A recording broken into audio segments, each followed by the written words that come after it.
This is the Double Doinkers Fantasy Football Podcast with Willie J and Nick Meyer.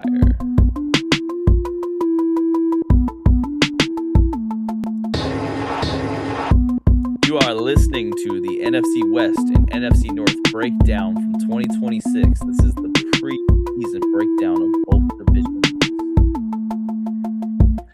And welcome in. We will be starting with the NFC West. I'm going to say that right here very loud and clear because if you are listening on Spotify, you're going to notice that there is a week delay between the two. And I do that because I want this to be digestible for the people. Can't have you eat something that you can't get through your body. With that said, hey, how's it going, Willie? Hey, it's going good, Nick. I'm excited to hop into it. I've been dealing with computer issues the past 2 hours, but I finally I borrowed my girlfriend's laptop in order to record this episode. So shout out Hey, Isabella. yeah, shout out. Hey, you know what? It's that sort of day, okay? So like you got computer issues. I did a field trip, a graduation, and 2 dentist appointments with my kids today. We're getting through this, but here is the cool thing is we've got 2 amazing divisions to talk about today. Both the NFC West and the NFC North. We'll leave the NFC North for later because that's Willie's got a special NFC North connection here. And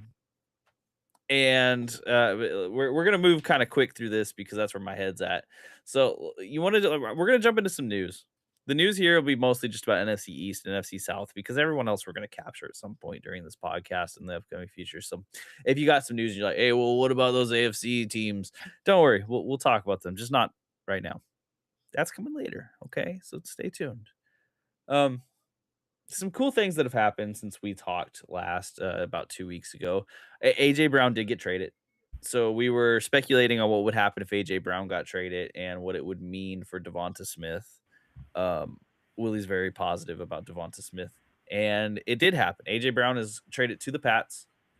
Just it was announced 4 months ago, and then before the draft, people were talking about it happening after the draft, and then the draft happened, and it was like, okay, well, it's not going to happen until June 1st, even though it was an open secret. But I mean, we'll talk about AJ Brown into the Patriots and what that means when we cover the AFC East. But I'm even higher on Devonta Smith, I think, than I was before. Now that it's actually happened. Well, it's kind of wild that the Eagles would ever trade away their best player of all time. Self-proclaimed, of course. And so this changes the outlook on a few of those players. Like Devonta Smith, he clearly has the opportunity to be one. And then Mekhi Lemon, I think also this just raises his ceiling. We didn't know exactly where that was going to be at, but without AJ Brown there, it can't just be Devonta Smith and Goddard. Mekhi Lemon's a first round drafted wide receiver who kind of slid. I think you could see him with a pretty high volume role after this trade. I think so. I think so too. I think he is more akin, not quite there yet, but he's more akin to like an Emeka Ibuka was last year, compared to Matthew Golden. He's probably like in the middle. He's not quite as alluring as Ibuka, but again, I was pretty low on Ibuka going into fantasy last year, and he proved me wrong at least for the first half. So yeah, Mekhi Lemon, he's one whose ADP I would watch. It could be worth it. Yeah, definitely. Um, Staying with the NFC East, we have Odell Beckham Jr. rejoining the Giants. So he's back with Harbaugh, back with the Giants. It's a weird mixture of reunions happening for Odell Beckham Jr. here. And of course, him being back with Harbaugh, that's only noteworthy because maybe this is the only place he could get a shot. Him being back with the Giants is huge because last time we saw him here, their relationship had burned to the ground. So that to me that signals 2 things. One, Odell Beckham Jr. No longer has options, and 2, this Giants regime truly is changed. I mean, if you want to tell me if I'm more excited for Odell Beckham Jr. or Jalen Hyatt, I'll say Odell Beckham Jr. But we'll have to see. I want to see more than just maybe, you know, exciting training camp videos of him catching a touchdown pass from Jameson Winston before I consider drafting him. But there's a sliver of hope there just because of the lack of options on the team. Yeah, and Malik Neighbors is apparently on track for returning week 1, even though this move would signify something maybe different. So I don't know if there's even space for him if he is healthy. Like, is anything fantasy wise or fantasy relevant? Yeah. to stick with the Giants for a second, Scadaboo is participating in team drills. So if you are in on Scadaboo, I don't see any reason why you should be worried about him right now. It seems like everything is very positive. If he's already participating in the team drills this early on in the offseason, um, he's gonna be fine. He'll be playing week 1. Yeah, as grueling as his injury was, at least it wasn't an ACL tear. Like it looked really nasty, but it was a clean break of a bone. So that's Mhm. something at least to consider in terms of recovery. Yeah. Moving on to the NFC South because the rest of the NFC East has been relatively quiet. Um, and this is not necessarily fantasy related, but we want to shout out good news every once in a while. Dave Canales, the head coach of the Panthers, found out he had cancer and it has been successfully removed.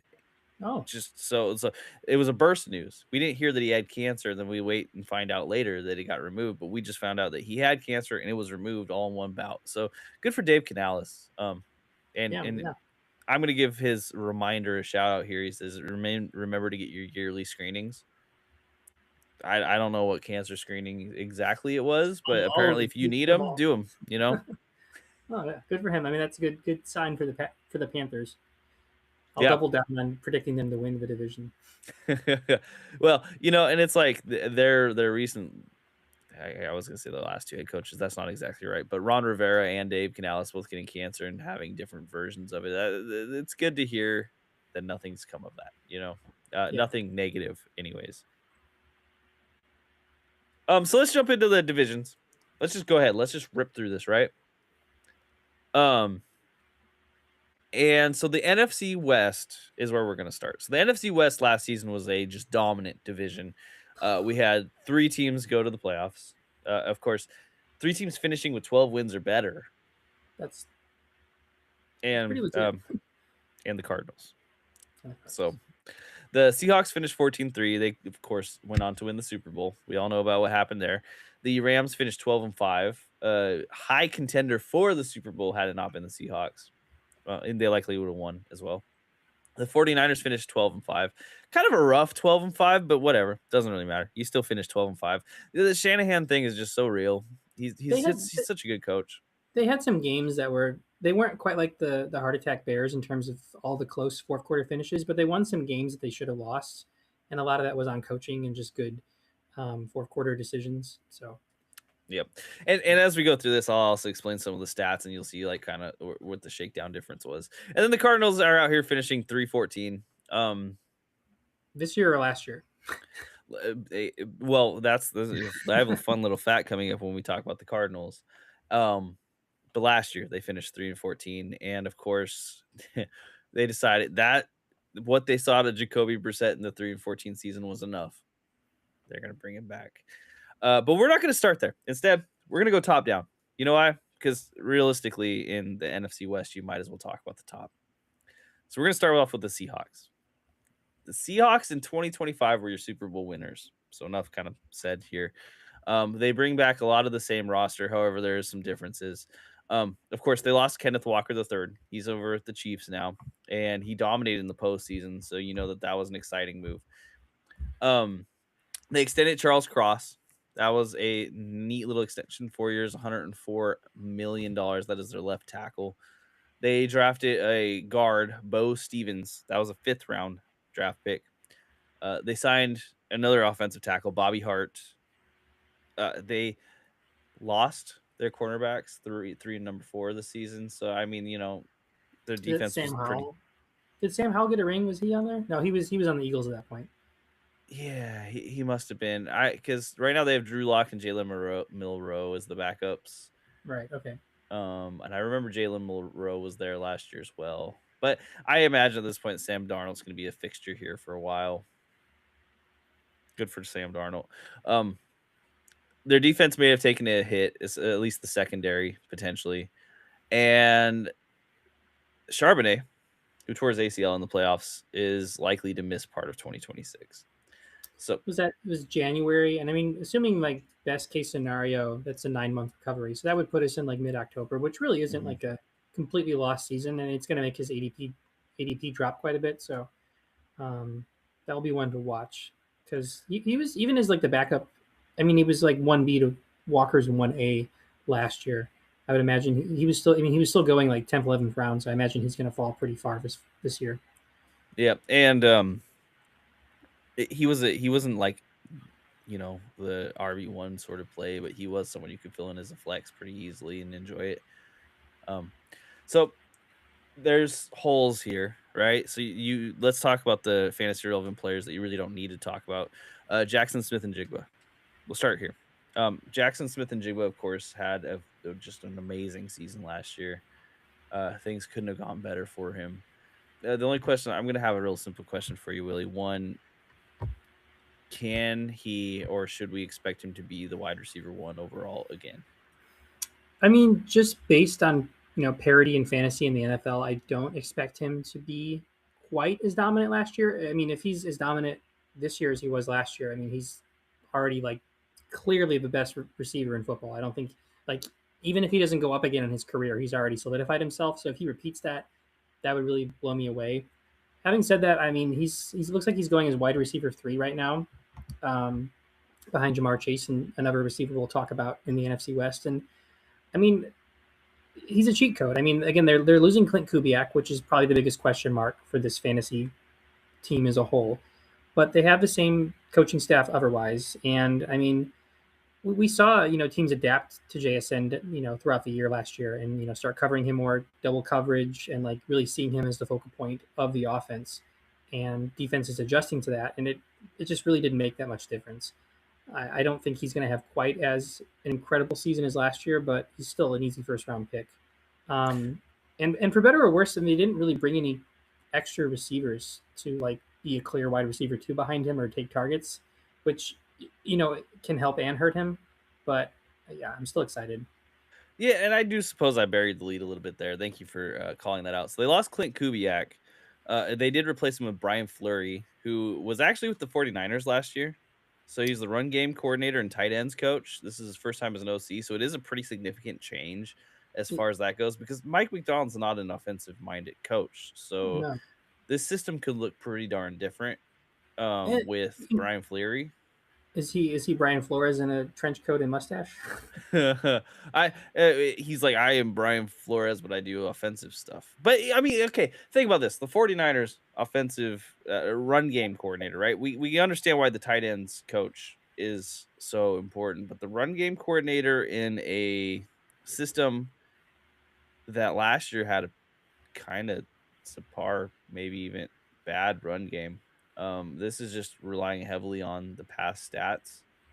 Yeah. I'm interested by this because I do think that just offhand and maybe hot take, there is a lot of room down for the Seahawks squad, especially in offense. Like this offense could look a lot worse than it did last year, pretty easily.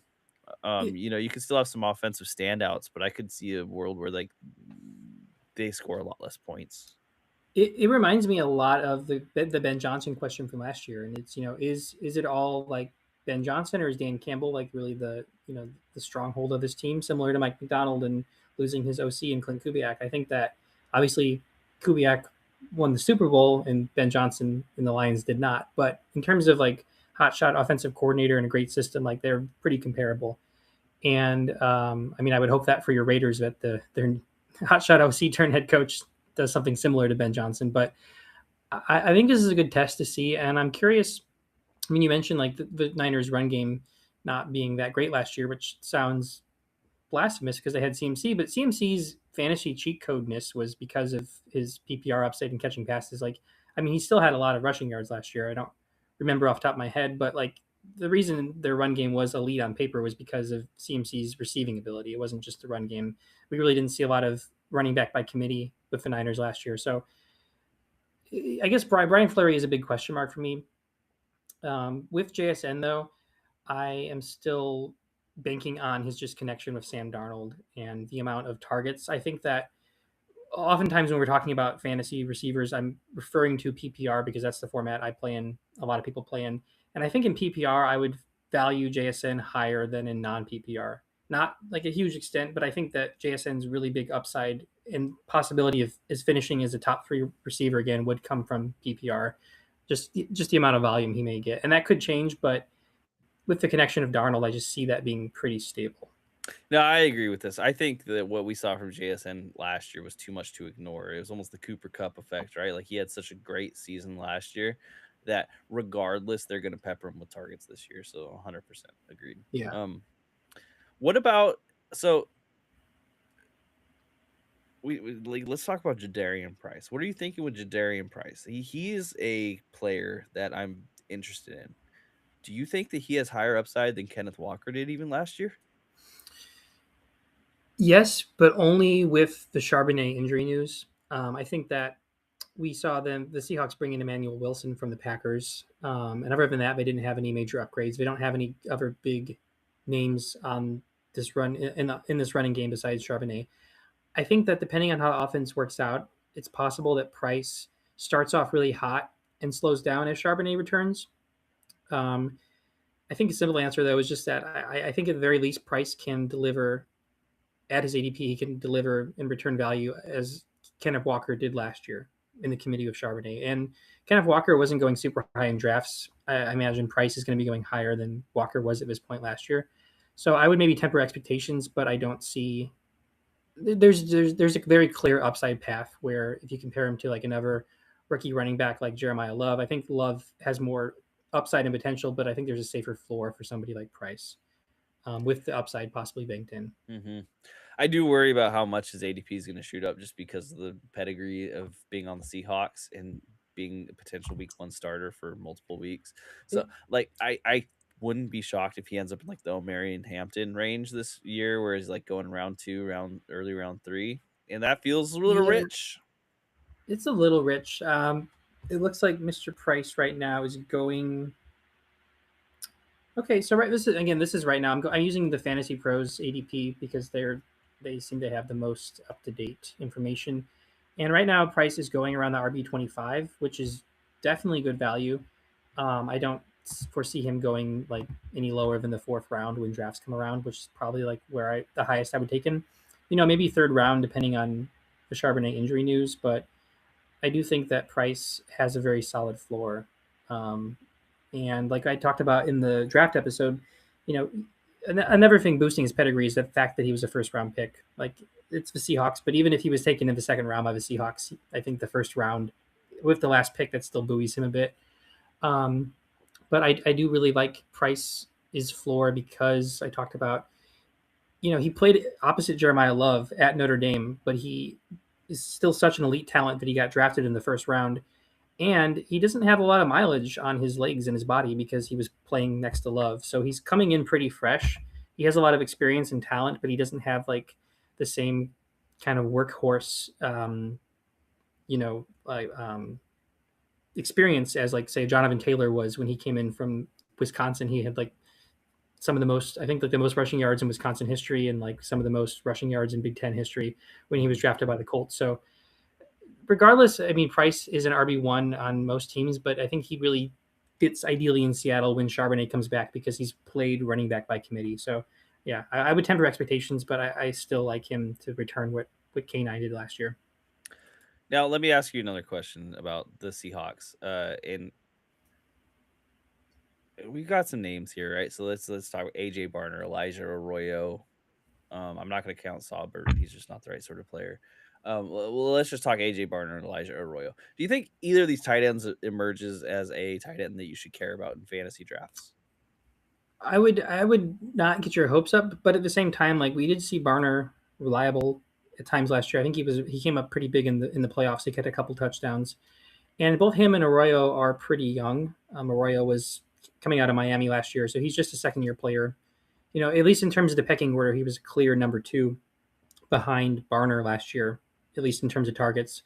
I don't foresee either of these guys getting drafted pretty high, but if say you take like a mid round, like 8-9 ranked tight end, like you say you get like a Sam Laporta or a Jake Ferguson. If you want to like take a swing with your last pick on one of these guys, I think either one would be sufficient. I don't see Barner getting drafted higher than round 15. I mean, maybe some people will remember, but no strong preference. But I think either could return value as a dart throw. Yeah, and it is a pure dart throw. Here's my mind. and this is based 100% on just nothing other than what my mind is putting together here, admittedly. So, Brian Fleury being the tight ends coach and run game coordinator of the 49ers. And of course, we see a 49ers team that has George Kittle. So it's understandably heavy on tight end passing when he's around. I could see one of these guys kind of slotting into that role, especially because both of them have the kind of athletic ability to be a great receiver. But that's not to say they will. They haven't shown it. So this is just a 100% pure speculation and hope we get more tight ends. Well, at the same time, like we saw Jake Tonges have some moments last year in this tight end system, and Jake Tonges was catching passes with arguably even less, or arguably even more competition than were coming in to the Seahawks this year of their receiving game. So like if there's a possible breakout where AJ Barner becomes wide receiver 2 on this team, because I mean, besides Cooper Cup and Rashid Shaheed, who I've seen Shaheed getting a lot of draft buzz. At least I did a couple mock drafts, and he was seemed to be going like pretty high, higher than I expected. I don't know. Do you have any wide receivers outside of JSN that you're targeting, or have any This is like? great because this was my next question to come up, anyways. I have a hard time with these wide receivers because I think it's just going to depend on ADP game for both of them for me. Cooper Cup, 1 year older after a season that like last year fantasy wise wasn't particularly great. Like he had moments, but he didn't put together a whole season that helped your team. Rashid Shaheed, who was phenomenal on special teams, but really kind of almost non-existent as a wide receiver on this team. Like, do we think that this extra offseason is going to change that? I have a hard time seeing it. I just don't know enough about Brian Fleury and the way he uses extra wide receivers. I do know that Cooper Cup is skilled. I do know that Rashid Shaheed is skilled. I don't know that, and they play two really different roles, right? Cooper Cup plays like middle possession at this point in his career, and Shaheed is just fly down the field, toss me the ball deep. If I was gonna take a flyer, Shaheed is the guy who I'd want because I think that like boomer bust is where you'd get him. But I don't feel Yeah, confident in it. He is someone who's got to be after mid rounds. after mid rounds, it looks like I've seen him higher on other sites. It looks like on here he's going about wide receiver. Where is he? Wide receiver 57, which seems like pretty low. I've seen him higher on other sites, but he's going around the same range as Jalen Coker and Wandale Robinson. So there's maybe some guys with more upside, but I agree. I think he's pretty boomer bust, and things could change with this offensive scheme. But he was so skilled as a return man and on special teams last year. I would wonder like why would you want to move away from that? Why would you want to use him more as Yeah. like an X wide receiver when you have him as this return man? If I'm ranking those three, I think Coker I like just based on potential for like solid all the time role. Like he could be a player you can just lock into a slot. Then Shaheed for the boomer bust, then Wandale Robinson. I don't know. Wandale scares me a little bit. They just drafted a super high end wide receiver one. I know that you've got the connection from the New York there, but come on, Yeah, man. I don't know. He worries me. So out of those three, I'd slot Shaheed pretty solidly in the second slot. there's one other guy that I think is my sleeper on this team. That would be Torrey Horton. Just because he was looking pretty good last year as a rookie, and then he got hurt and wasn't even a factor in the playoffs because of his injury. So, like, I think he was also being used a bit on special teams as well. But if Shaheed really locks into that special teams role, and we see Torrey Horton consistently in 3 and even 2 wide receiver sets, I think he's someone to look at just because he's kind of been forgotten with the injury. I love Jake Bobo just because of his name.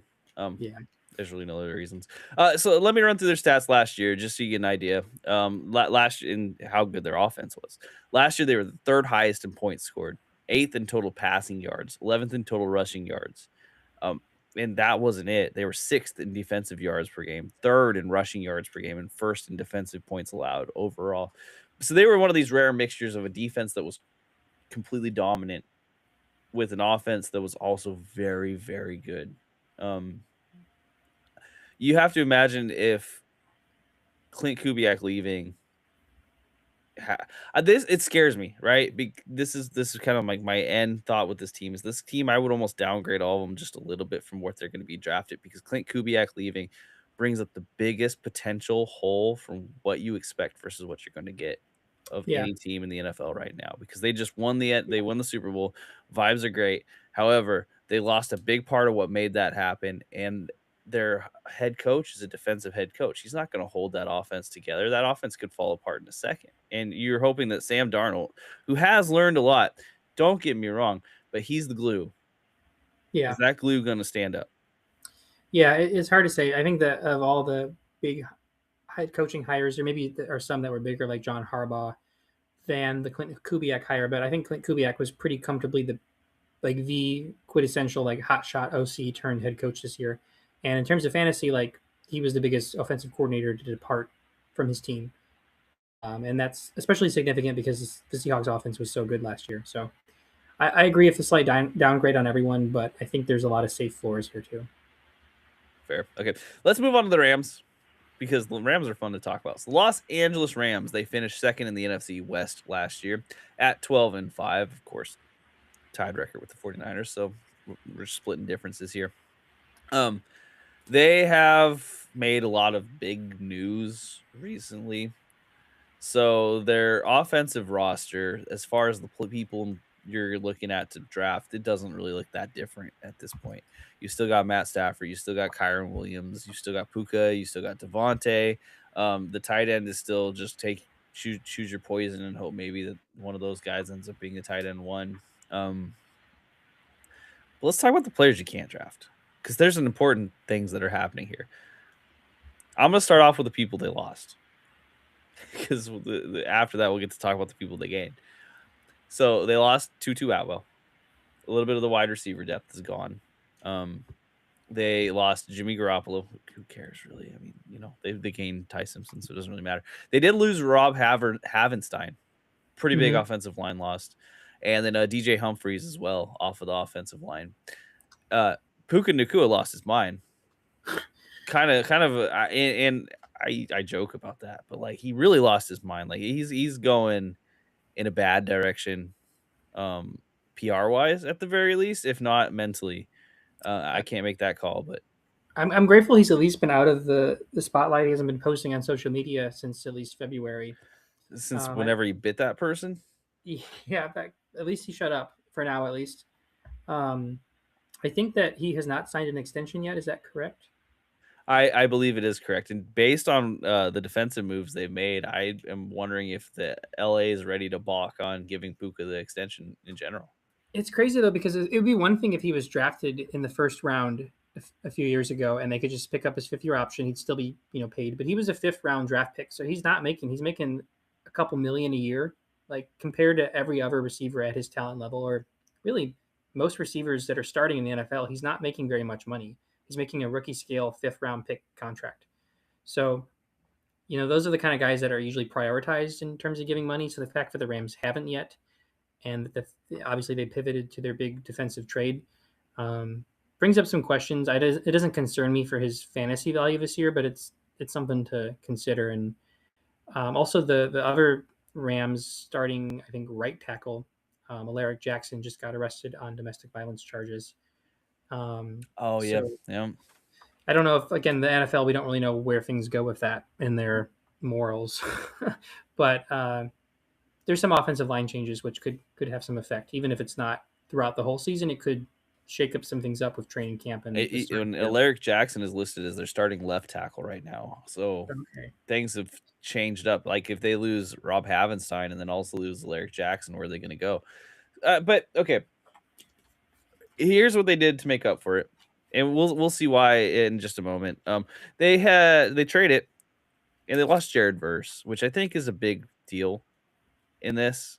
And they lost the first round pick. Who cares? Rams the first round picks. It really Yeah. doesn't matter. Oh, but they added Miles Garrett, the sack record leader of all time in a single season, just last season. They added Miles Garrett. Aaron Donald is likely going to be coming back, and they added Trent McDuffie to this defense. Yeah, and the other Rams corner, or Chiefs corner, his name is escaping me, but he was starting on the outside opposite McDuffie for the Chiefs this year. So they have two starting corners for the Chiefs on their team. Um, And yeah, McDuffie, that is like that was already significant enough because you can make an argument the Rams. I mean, it's not really an argument. The Rams' biggest weakness down the stretch last year was their secondary. So when they already upgraded that, and then they bring in Miles Garrett, like that defense.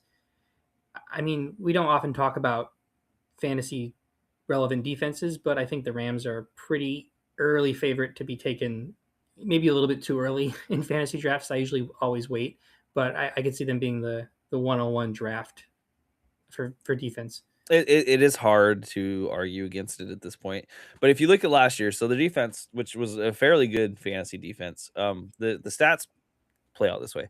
They were 19th in passing yards allowed, hence the, secondary renovation. They were 12th in rushing yards allowed, which, a little shocking that they didn't end up top 10 in either of these because it felt like they were a lot better than they ended up being. And they were 10th in points allowed. So it wasn't just like a bend don't break thing. They weren't bad. 10th is good, but Some it's close. also not great. Yeah. And I can understand why this was the area they wanted to look at because let's talk about last season. First in total yards. This is offense now. First in passing yards, seventh in rushing yards, and first in points scored. This is an elite offense, like dumb elite. Best passing offense in football is an offense you want parts of in fantasy. And so, my question to you, and this is interesting because they lost their offensive coordinator as well. Not that it matters so much with Sean McVay as the head coach. They changed it over to the guy who ran the passing game coordinator last year, Nate Shilhasi. I'm pronouncing that wrong, and I know I am, and I apologize to Nate. Uh, but they added an assistant head coach in Cliff Kingsbury. Yeah. Do we just see all of the offensive players on this team play the same exact roles they did last year? I mean, the media has been talking about like, oh, they're looking towards the future because they drafted Ty Simpson. I'm kind of split on the Ty Simpson choice. I think if he'd been later in the first round, it would have been a slam dunk. But it doesn't matter. They brought in McDuffie and Miles Garrett, so they are planning for the present. They are going all in, and there's really no reason for me to doubt that these players can't replicate what we saw last year. Especially Stafford. I mean, there was no significant pass catchers that came in, but like he put up huge numbers last year with the squad that's still there. And I think that Stafford is still going around like a early QB2 kind of QB flex range, and he's going to have some dud games, but there's no reason to like sleep on him. I think that he could be a great quarterback for your fantasy team to start each and every week. So he's a really great value right now. I don't see him going. I don't see him going as a top 10 quarterback, even though he very well could finish as one. And I think Puka, like legal stuff, mental stuff, notwithstanding, he missed a couple of games last year of injury, but I wouldn't say he's an injury prone quarter or wide receiver. I wouldn't bank that in super high into his ADP. I mean, we talked about that a bit last year, but he completely delivered. Um, and someone, at least in the fantasy, I haven't like looked, consumed much fantasy content at all. Just looking at ADP mostly. But I think Devontae Adams is a little slept on. He was my best take I had last year. I said that he could be a very, very relevant wide receiver in fantasy, and he surpassed my expectations with touchdowns, but just also the amount of red zone looks and targets he got. So I think that Devontae is probably still my favorite piece of this Rams team, and I know he's another year older, but so little has changed about this passing game that I don't see any reason why Devontae and Puka can't at least come close to replicating what they did last year.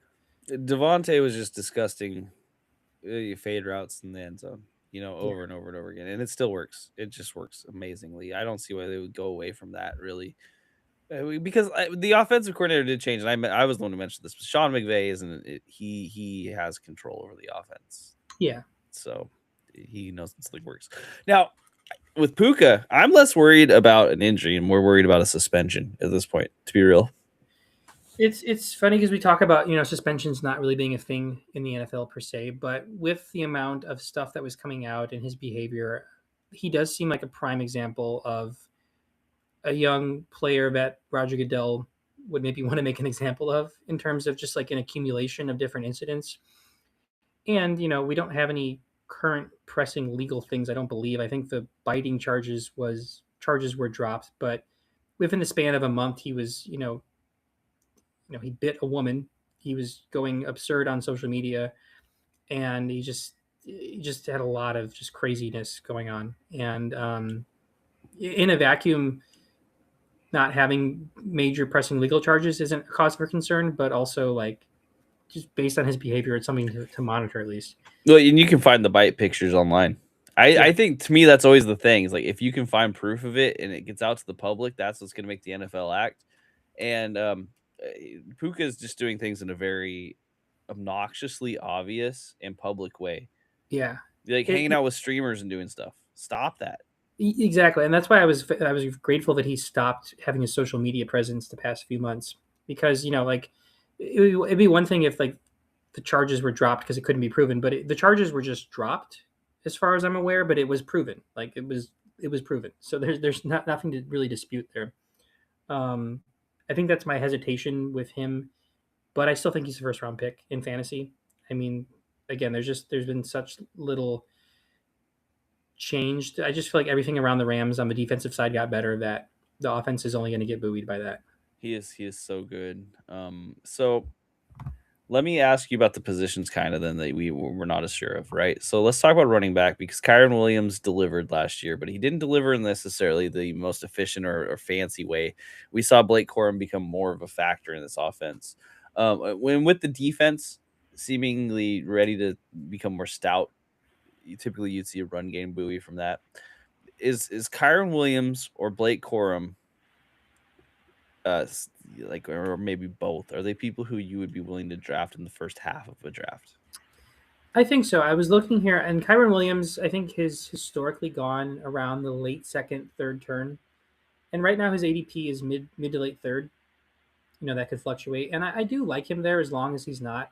And again, this is depending on your draft. I don't really like him as my RB1 per se, but at the same time, like if I manage to get like you know somehow like I don't know like Puka and Malik Neighbors is my first two picks, then Kyron Williams is my RB1. That's fine.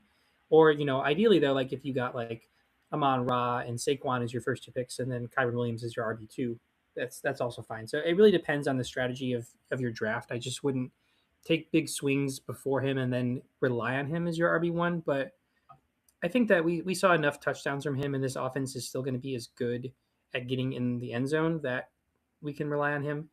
Having said that, though, I do like Blake Cora maybe a bit more at ADP. It looks like he's going around pick 93, which is RB 34. Can't really do math right now, but I It's want to like say seventh, eighth. seventh, eighth. Yeah, so maybe like a little bit like eighth, ninth, depending on where you draft. And I do like him there. I mean, he is.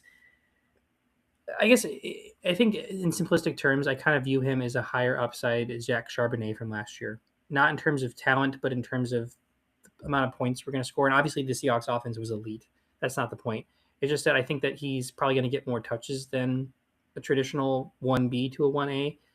And I think he could just really provide value as a flex. Maybe if you're not, maybe not your flex every single week, but on certain games. And if one of the ever goes down, like this run game is still pretty solidified as a big piece of this offense. And with the defense getting so much better, I think that you don't want to predict injuries, but like there's league winning upside from either of these guys if he ever goes down. And I think that at least in terms of a flex play for Corum, I think that he's somebody to look at. His ADP is pretty good for this good of an offense. Yeah, and so Corum, someone you may want on your team, regardless of whether or not you have Kyron, or do you think it's like handcuff dependent? See, I would really kind of hate to have both on my team as much as they could return value. I think that Corum, if you can snag him as like your RB4 or maybe even RB3, depending on the makeup of your team, that's like a pretty solid flex. Because with flexes, maybe you're not starting every week. You want to have a solid flex that you can slot in that can provide like really big upside on a given week. And I think Corum, like if he's hanging out on your bench, I mean, you can just throw him into your flex. I think his floor is safe enough and his touchdown upside is significant enough that you can get excited about having him. So I like both. Okay, and I'm gonna ask you a question, and this is gonna be in an awkward format. So get ready. We're trying Okay. something here. The tight ends of this team: Colby Parkinson, Tyler Higbee, Terrence Ferguson. I want to add Max Clare in there. I'm just not ready for it yet. Um, Draft, drop, trade. for between those three. Yes. Drop Parkinson, drop Higbee, drop the other five tight ends they have. I think if there's 25 rounds in fantasy draft, I would not take a single one. There Yeah. is Okay. too many tight ends on this team. There I is, yeah, Max Clare being added to it just really muddies that water so disgustingly. even if he wasn't, even if he wasn't like Higby was, I think, out for part of last year, and he's like the OG guy. Parkinson was probably the most consistent. I think I started him a couple weeks, but God, I mean, I was excited about Terrence Ferguson going into last year. I did a whole like TikTok video about him coming into this He offense, and dropped one touchdown, and they're like, "Get out of here, yeah, bud. You're never gonna see us again." well, I was so excited because it's like, okay, second round rookie tight end on this great offense, like he can come in and make a splash, and he had his moments. But then they use another second round pick on a tight end this year. Like, what the hell? I get, and I talked about we talked about the 13 personnel format. You know, three tight ends at a time. I'm there's no world where I draft a tight end on the Rams this year. It stinks because if you combine them all, they'd be so good. This is like that tight end by committee that we're seeing with the wide receiver by committees on other teams, and it's Yeah. here with the tight ends. And my God, can we just get LA Rams tight end as a positional player, Well, please? because Stafford also does target his tight ends quite a bit. I mean, like obviously in the red zone, he's looking at Puka and Devontae, but in terms of team target share, I believe that a lot of his targets went towards tight ends at a higher rate than most other teams, which would lead you to believe that tight end is a position to target, but it was just all over the place.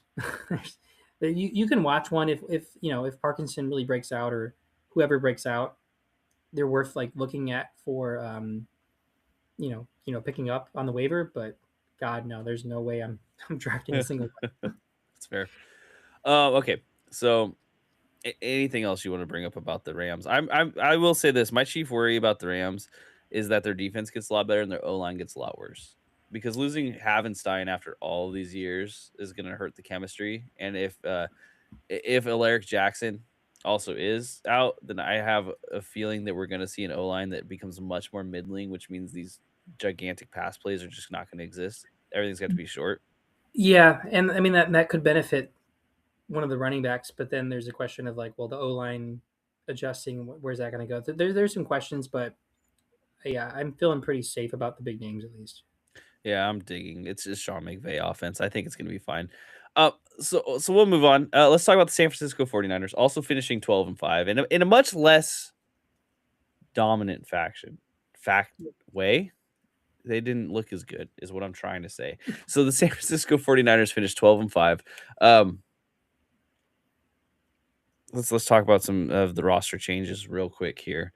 Uh, I want to start with the positive because positive is good. Mike Evans has joined this team.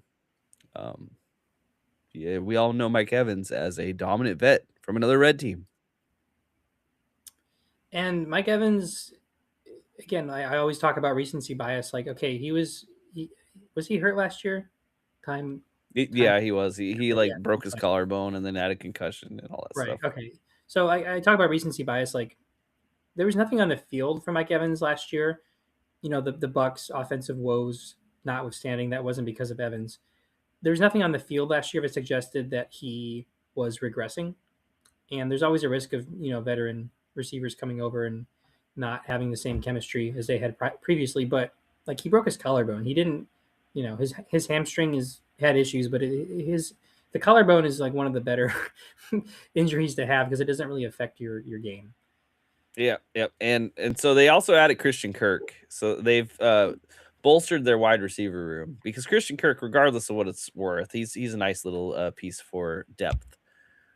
And they had to do this because Brandon Ayuk is not with the team. And as far as I'm aware at this point, it would be an absolute miracle if he joined the team because he's been talking about the 49ers being scared of his belt.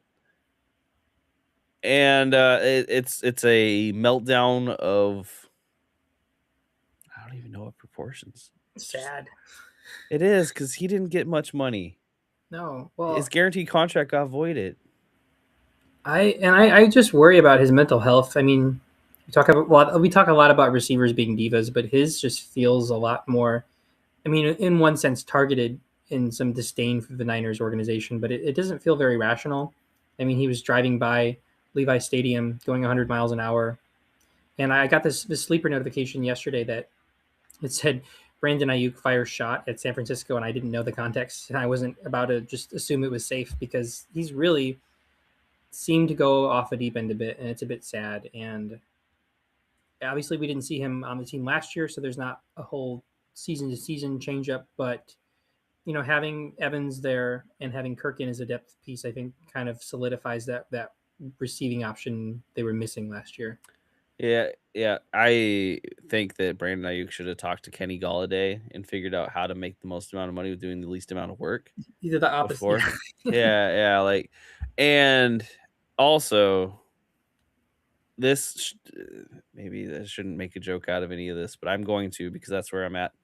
This reminds me of like a Full Metal Jacket situation, right? Where Kyle Shanahan put him in the doghouse and yelled at him a whole bunch in his first rookie season, and so now he's just on the opposite end, being like, "You don't want to mess with me." It's what it feels like. Yeah. I mean, like you watch the videos, you're watching this guy who like he definitely thinks he's in the right. Anyway, I'm not here to postulate on a receiver's mentals. I'm here to postulate on fantasy football stats. So we got some receivers on this team finally. That's something that they were missing last year, but we don't have George Kittle, or do we? Or do we? I He I've he's heard trying to rumors. get back week 1. I don't think he should. I really don't. Not for the sake of the team, but just he's had injuries before, and he's not. He's I think 33. he's what? He's 33. 33 Achilles tear. Yeah, that's not a hamstring pull. That's a serious injury. You're exactly right. I like the way you said it. He shouldn't. Like he shouldn't, but he's trying, and knowing Kittle, he might just do it. Uh I am so concerned about George Kittle as a draft pick that I would take him off my board completely at this moment. Me too. And this is a he is a talent where this could be the kind of case where I eat my words, but I don't care. I'm not going to bank on winning my league by drafting George Kittle. I will let someone else draft him, even if he's like in training camp in August and catching passes and running. Like there's other tight ends out there that there's no there's very little risk banked in, and I think his ADP is obviously going to reflect his injury, but I just he's totally off my board as well. Um, unless he like falls to like the 10th, 11th, 12th round, but he's not. I mean, he'll fade, but he was going in the third round last year. I think he might have gone in the second round in my league. Like he's always going to be a high pick, and his fall is going to be like to the 6th round, 7th round, 8th round maybe. But I wouldn't touch him before like round 12. Yeah, it's still not a great idea for me. So, and then the other big change here is the offensive lines. They lost both of their left guards to free agency. So they've got a competition now between Connor Colby, Robert Jones, or Carver Willis, or rookie they took.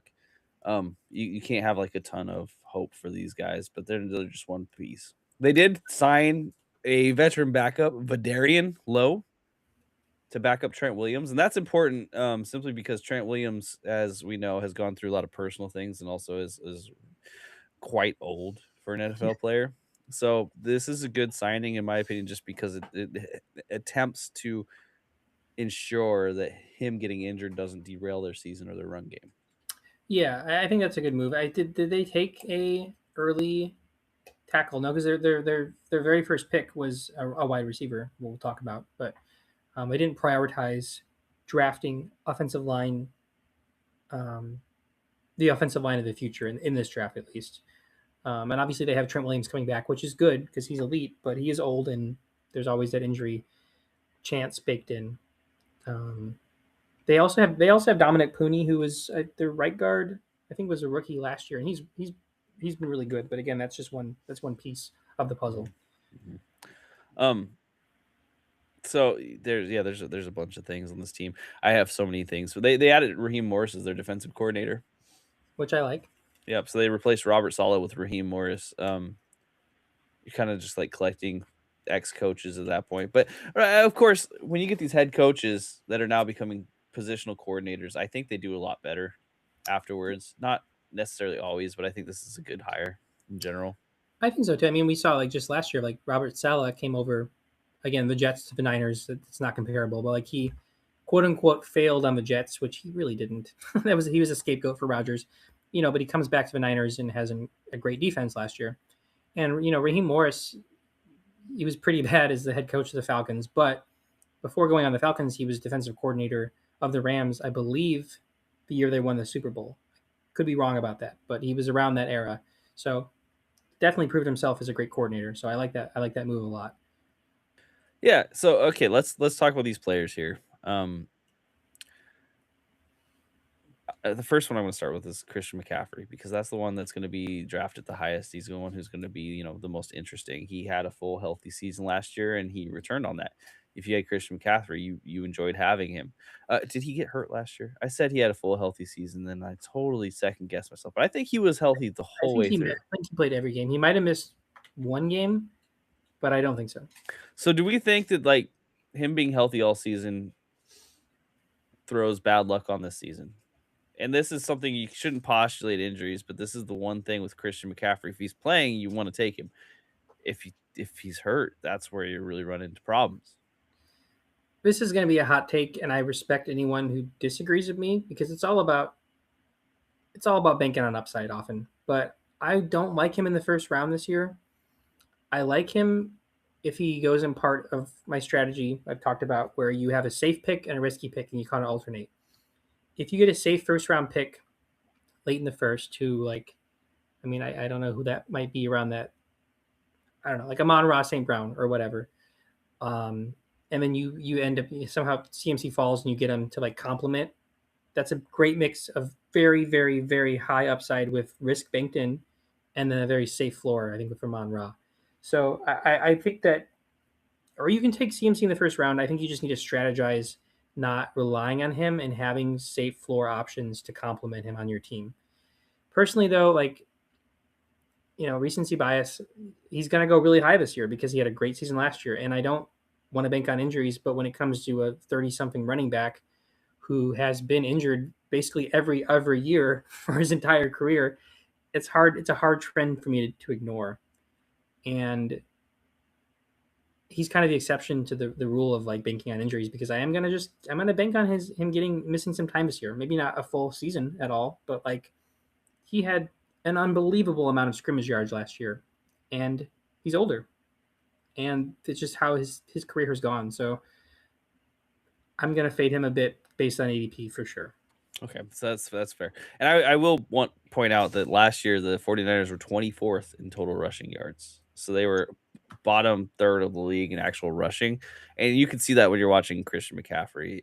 The rushing just wasn't efficient. There wasn't any huge broken holes, anything like that. It was all in the short passing game. And exactly, and that's I mean that is a cheat code for him. But I think that with the talent that we've seen come in free agency and in the draft, that those targets are not going to be there this year at that level. Absolutely not. I don't think they wanted to be there. It just doesn't make sense to only specifically use them that way. We see how it breaks down at the end of the season. So it w- draftable pieces of this team. We've got Mike Evans, Christian Kirk, Brock Purdy, uh, George. We talked about George Kittle. We don't have to talk about George Kittle again. Where are you taking Mike Evans? So there's two answers to that. I think the one thing is that like there's the caution because of his age, which I'm not really factoring in, and then there's the caution of the other pieces around him, which are plentiful compared to last year. Because I mean, the Niners didn't have a great receiving core last year, but besides Evans, they do draft Deshaun Stribling in the early second round. He was the Niners' first pick, and obviously they bring in Kirk, and Ricky Pearsall has shown a lot of flashes. He's also dealt with injuries, but every 49er has. So there is some target share competition here, but at the same time, like he's not at the level for me where I was, hyping up Devontae Adams, this veteran receiver on this great offense. Like I don't see Evans quite replicating that because we might not see that for a while with comparing it to Adams' season. But I think Evans is still a great pick. I think he's going to be the wide receiver one on this team, and I think there's a lot of factors going into it. But I see the volume there for him. I see again team chemistry. He's been on the Bucks his whole life. There's some nuance there, but I just see Purdy to Evans like getting a touchdown like at least 12 times. Like why not? In both red teams, right? So he did choose a team where it's like, my jersey's the same as it was last year. We're good to go. Yeah. Um, Do you have any hope as far as drafting these other receivers? Like, are there dart throws that you wanna make here? Yeah, I think that the only reason I'm maybe more cautiously optimistic is because of we didn't mention the loss of Jawan Jennings in free agency. So there are going to be some vacated targets from Jennings here, and that's with a team that already didn't have a lot of great receiving options last year. So there's quite a few quality targets that are going to be on this team. I am going to have to monitor Stribling's ADP because we see the Niners not really throw rookies in right away as starters or as volume hogs. Like Pearsall has had his moments, but he didn't break out at all until the very end of his rookie year. So if you took him 2 years ago, he was disappointing, and he had moments last year, but injuries kind of changed that. I think that I think that Christian Kirk is really just like a roster, like a roster or a waiver wire watch. I don't really have faith for him in his career at this point, but still a very solid depth piece. And I think Stribling, depending on where his ADP is at, I don't know. Or do you have any frame of reference for Niners rookies that proved themselves right away? I don't know. No. No. Mm-mm. Um, no. Not in any significant way that I'm willing to trust Stribling immediately. Yeah, and he's going to a great offense, so there's going to be that excitement baked into his ADP, I would imagine. He definitely worth a dart throw, though. If you get into the double digit rounds and you want to throw dart, like throw it on players on good offenses, and that's somebody to look at. I would Yeah, definitely target him over Kirk. for sure. And here's a Brock Purdy. I think if he ends up going in the same rounds as where he did last year, you're going to be much happier this time. I think he might even go a little bit later. I think he's going to be a solid quarterback. He's done very well for fantasy when he's been playing, and last year was kind of a weird season with the turf toe injury. And just of course not having any receivers. This year is going to look different. I think Brock Purdy could be a pretty good quarterback to take, especially in the mid to late rounds. I think absolutely. I think he's probably the best value on this team. He looks like he's going about quarterback 13, right around the range of Matthew Stafford, and I would consider them pretty equal in terms of value. I think Purdy maybe has more rushing touchdown upside that kind of balances out Stafford's maybe overall passing upside. But I think Purdy could absolutely be your QB1. I mean, don't sleep on him. And I do like Pearsall for potential breakout, but he's going around the same range as like Jacoby Myers and some other like more clearly defined wide receiver ones. That makes me a little bit skeptical. But again, like dart throws are dart throws, but on like an established offense like this, it never hurts to target some players. And I think there's absolutely a world where Pearsall, Evans, or Stribling finish is like in the top 25 receivers for sure. Yeah, and it's not like the offensive system with Kyle Shanahan has always been good. The offensive coordinator Clay Kubiak, it's his fifth season with the 49ers. His second is the offensive coordinator, but there's not in theory a lot of change on the offensive side coaching wise, and these guys have shown clear ability to kind of shift around how their offense works depending on who's available and who's there, even week to week because of all the injuries. So, like to give you an idea, all of those players were injured last year. Everyone was injured, especially in the passing game, and they're still seventh in total yards, fifth in total passing yards. That's impressive. Yeah, with Mac Jones playing a bunch of games too. So this is a team that it feels like everybody's plug and play. You talk about system players, the system in San Francisco seems to be working no matter who they're plugging in. Um, Yeah, and we saw them kind of work on their defense because their defense is really the weak point last year. They're 20th in total yards given up, 25th in total passing yards given up, a little bit better in rushing with 11th in total rushing yards and 13th overall in total points. So like their defense definitely gave them some runway to have to be better on offense, but the offensive system is kind of always there. That yeah. offense was just so devoid of receiving talent, and to finish fifth in total passing yards, either either you believe that that's all CMC or you just believe that this system can work. And we saw Jawan Jennings have a handful of really great games last year. He did. Yeah, I was pretty down on him, but I think because of the injuries and because of just his familiarity with the system that he did provide on his ADP at times. So I think that we can easily see a Pearsall or Stribling kind of slot into that target role and prove themselves. And I think that Evans is a fun pick because he's going around the range of other players that I would like.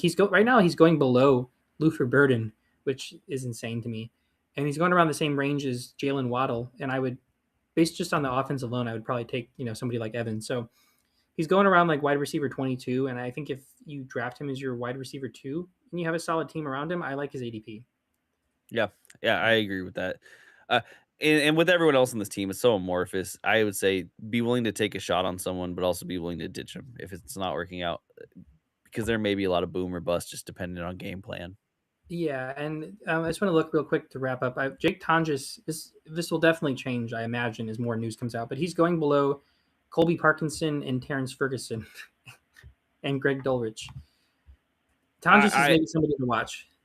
I would have Tonjes over the Rams tight ends. Dulcich, I'm low key. I might take Dulcich, but The that's target because the target potential is there where it's not there for Tonjes, perhaps. But again, we he could saw have. Brock Purdy though target those tight ends in the red zone over and over again. So this is just the thing. So if Kittle comes back from the Achilles tear, I feel like it's going to be to block, Yeah, you can see that. and then Tonjes can just catch some touchdowns. Um, let's move on to the next team because this team's gonna be fun to talk about too. I just want to add real quick that Oh, sure. we've seen so many Niners running backs taken in the third round. I don't care about Caden Black this year. Don't. No, actually, one of the things that downgrades Christian McCaffrey a little bit this year is that all of his backups just look terrible. Like we've seen Shanahan make whatever work. It's just like his dad, like whatever running back you throw in that system, it's going to be awesome. Yeah, But good luck guessing which one ends up being it right now. Like Isaac Grendo was the guy. He's hurt. yeah. They still have Jordan Travis, or that's Florida State guy. Jordan James. Jordan James. Mhm. He was a rookie last year. Caden. It's just don't. Yeah, It's ugly. It's ugly. yeah. Okay, so the Arizona Cardinals, 3-14 last season. Ooh, So cool. pie. Uh, they made a lot of news this season already because they drafted Jeremiah Love, third overall. So there's your big change. They've gotten rid of Kyler Murray. They drafted Carson Beck. Their wide receivers are still Marvin Harrison Jr., Michael Wilson. They did add Kendrick Bourne, of course, which feels right. That feels like the right move. And then you've got Trey McBride. So this is a team that clearly saw it had a deficiency in rushing last year. They were 31st in total rushing yards and said, we're going to go fix that by drafting the best running back in this draft. And I think that is awesome. I'm going to start off this whole conversation asking you, Willie, does Jeremiah Love automatically fix their rushing problem? In real life, yes and no. I think that we're going to see a possibly really fantastic run game from the Cardinals this year. Rest of the team notwithstanding, I think we saw some offensive line upgrades. They signed one of the Steelers guards. They drafted, I forget if it's Chase Basantis or Emmanuel. No, it was Chase Basantis out of Texas A&M. So they have Paris Johnson returning. They have a really solid O line compared to last year. They made some good upgrades, and I think that with Love and the signing of Tyler Algier, and I mean James Conner maybe returning and Trey Benson, like they could have a really really elite run game this year. So one way, yes, I think they fixed their run game by drafting Love. I think, you know, very, very much so have fixed their run game, and it could look really great. But for fantasy, I don't know if Love is really the answer because he's not. He's going into a committee, and I think his talent will prove to be the best running back that we see. But he's going as RB13 right now, and that might be a little rich for me, just because I think in terms of talent, he's pretty comparable to Ashton Genty, and we saw Genty finish around RB13, last year on a pretty bad Raiders offense. Cardinals better O line notwithstanding, Genty finished there because of the amount of touches he got, or sometimes didn't get. Love is not going to get as many touches, I don't think, as Genty did last year, and that's where the balance comes in. Okay, better O line, but more competition. I see him maybe finishing around where Genty did last year, which could return value based on where you get him. But I don't know, RB13. I see other guys going around him here. Like I would rather have. I mean, he's going ahead of where was he? He's going ahead of ETN right now, and around the same range as Derrick Henry, Chase Brown. There's a lot of question marks for me for Love. Gosh, man. On this Cardinals team, I do worry about it. I will finish out. Their O-line additions were Isaac Sumalo, guard, Elijah Wilkinson, a tackle, Matt Pryor, guard, and then Chase Besantis, as you said. Uh, the coaching staff, because I think this plays into it a lot too. So they added Mike LaFleur as their new head coach. He was previously OC for the Rams, which is, could be a fantastic head coach get, really. He's also a head coach that's had practice under Sean McVay. So he stays in division. They know all about Sean McVay. They want pieces of it, of course. Who doesn't? Yeah, And it's worked pretty well for a lot of places. As long as it doesn't turn into a news head coach of the Bengals, Zach Taylor. Zach Taylor. I was going to say Zach Thomas. I'm like, that is not it. Um, but check this out, because I laughed heartily when I heard this news the first time, and then I got to laugh again when I wrote it down. Their offensive coordinator is Nathaniel Hackett. Um, Nathaniel Hackett, of course, was the Jets' old offensive coordinator during the Rodgers time. He was the first one to go. He looked just god awful, made some of the worst choices that I've seen of an offensive coordinator almost of any times. I mean, no, it was the Jets and the Broncos, right? I was going to say that his work as the Jets offensive coordinator pales in comparison to the garbage that was his head coaching with the Broncos. I didn't even write that down. I just remembered. I was like, oh no, it was the Russell Wilson Broncos too. Yep. Oh man. Oh, so I just can't understand for the life of me how Nathaniel Hackett ended up on this team. I almost feel like that alone It, brings everyone down it, so it, significantly. it could be a situation where Michael Fleur is still calling plays. I would want to hope, you know? And Nathaniel Hackett's just like his best friend, BFF, just coolest dude ever. So he's like, just come hang out with me. Yeah. Because, I mean, geez, I mean, the talent on the Cardinals, at least on paper, is maybe slightly better than the Jets was with Hackett there, but Hackett didn't do anything with the talent on the Jets. So the run game is, I mean, other big names notwithstanding, the run game is probably going to be the focal point of his offense. And if it's not, again, talent notwithstanding, that's a mess because you use your third overall pick on a running back and you signed arguably the best backup running back in the league or one of the best in Tyler Algier. So if you're spending all this money and the run game isn't the focal point, like what the heck are we doing? Oh my gosh. And to still have James Conner there, like I'll even throw out Trey Benson. I probably shouldn't, but I will just to get this point across. But to still have James Conner there, like the running back group is too stacked to have Jeremiah Love. I feel like there's one of these domino pieces has to fall before the start of the Something. season. If the Cardinals are smart, they'll either release Trey Benson or the trade James Conner to the Vikings, or I mean reunion at the Steelers. Like the Steelers have solid players, but he could do more work for the Steelers or another team. The Panthers are an option. The Bengals are an option. I mean, there's other teams that need. At this point in his career, I think James Conner is an RB2, but he's an RB3, borderline RB4 coming back from injury. So like, there's just it doesn't make any sense. Tyler Algier's agent must be so mad. Um, Michael Wilson, Marvin Harrison Jr. Marvin Harrison Jr. is an interesting case because he is all the talent in the world, was prepped as the next best thing, and then we saw kind of this yo-yo last season of just absolutely zero confidence. Very clear that he had no confidence. Yeah. Um, I'm burying the lead here, Willie. Let me follow me for a second. Quarterbacks. You're slated for Jacoby Brissett as your quarterback one this season. But he's holding in. He is not practicing. He showed up at the facility, but he is not practicing at all. He's refusing to because he wants to be paid a starting quarterback salary. Totally fair, Jacoby. They said, "Hey, we're going to release everyone else, and it's you," and then they didn't pay you. I get it. I get it. You're Yeah. like, "No, I'm out." But like, let's say Jacoby Brissett's not the dude.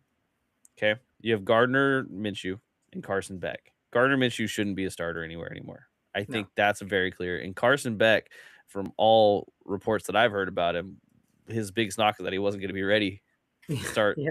right Yeah. away. So I am, because Michael Wilson had such a good season once Jacoby Brissett was there and Marvin Harrison had fallen off the face of the earth. Michael Wilson's in a contract year. What do you do with Michael Wilson? Is Michael Wilson a player you're willing to add? This is so hard for me because there's two things here where okay, so I mean there's really three things. So there's the option where Brissett comes back and maybe he does have that chemistry of Wilson again and McBride and they look great again, but we don't even know if Brissett's coming back. And with his run game switch up, like the entire dynamic of the offense, at least on paper, has completely changed. We're not going to see Brissett throwing 40, 50 times a game again. I mean, maybe because they're going to be bad, but you would think that like if the Cardinals are down by 20 points, like obviously throwing the ball makes sense, but they have some elite running backs to like. I know it doesn't make sense to get the lead back up if you're down by that much, which the Cardinals very well could be, but like when the running backs are never going to see the field if they're just throwing the ball and they're going to be down this much because they're going to be throwing the ball because they're down and also like they're not going to be up, so they're not going to be running the ball. So where are those where are those running backs going to be? It's just kind of a nightmare for me, and I think that Wilson's ADP is a factor for me just because of what we saw. And it was with Brissett, but like he clearly had talent just in general. So he could produce with Becker Minshew, perhaps. Um, but I think Marvin Harrison, I imagine he's going higher than Wilson based on name value. And I don't know what the Cardinals are doing. And I think that if Harrison has a good start to the season, I would probably just trade him because I don't think he wants to be in Arizona. Obviously, the run game is your identity. You already have an elite wide receiver one in Trey McBride. It's like I don't know. It's just a really big headache for me. It really is. That's fair. Like Michael Wilson is someone that, in my heart of hearts, I really want to take a shot on, but logically, I can't get you there. My ideal scenario is that Wilson has another, solid year, but it isn't great because of the Cardinals, and he signs a big contract with like, I don't know, Seattle next year. Imagine like in Seattle as the wide receiver too. Like, oh, sign me up for that. So, maybe he does come back to the Cardinals in the future, but like for this year, I think he's worth a dart throw, but I just don't see him coming.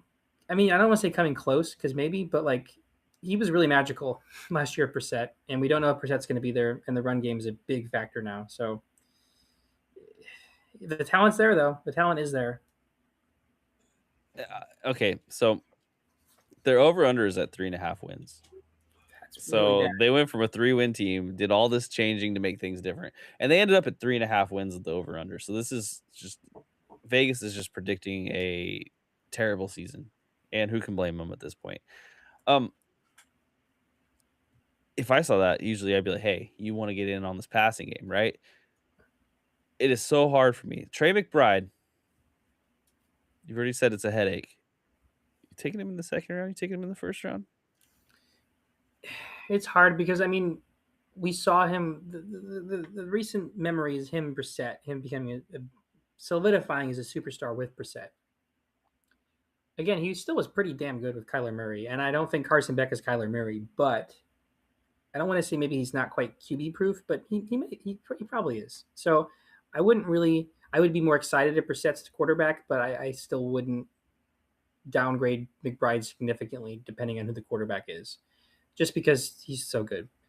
Having said that though, I think that, and this is I've had him as my keeper for the past year, so I've had him 2 years in a row, and he's been a superstar for my fantasy team. I love McBride.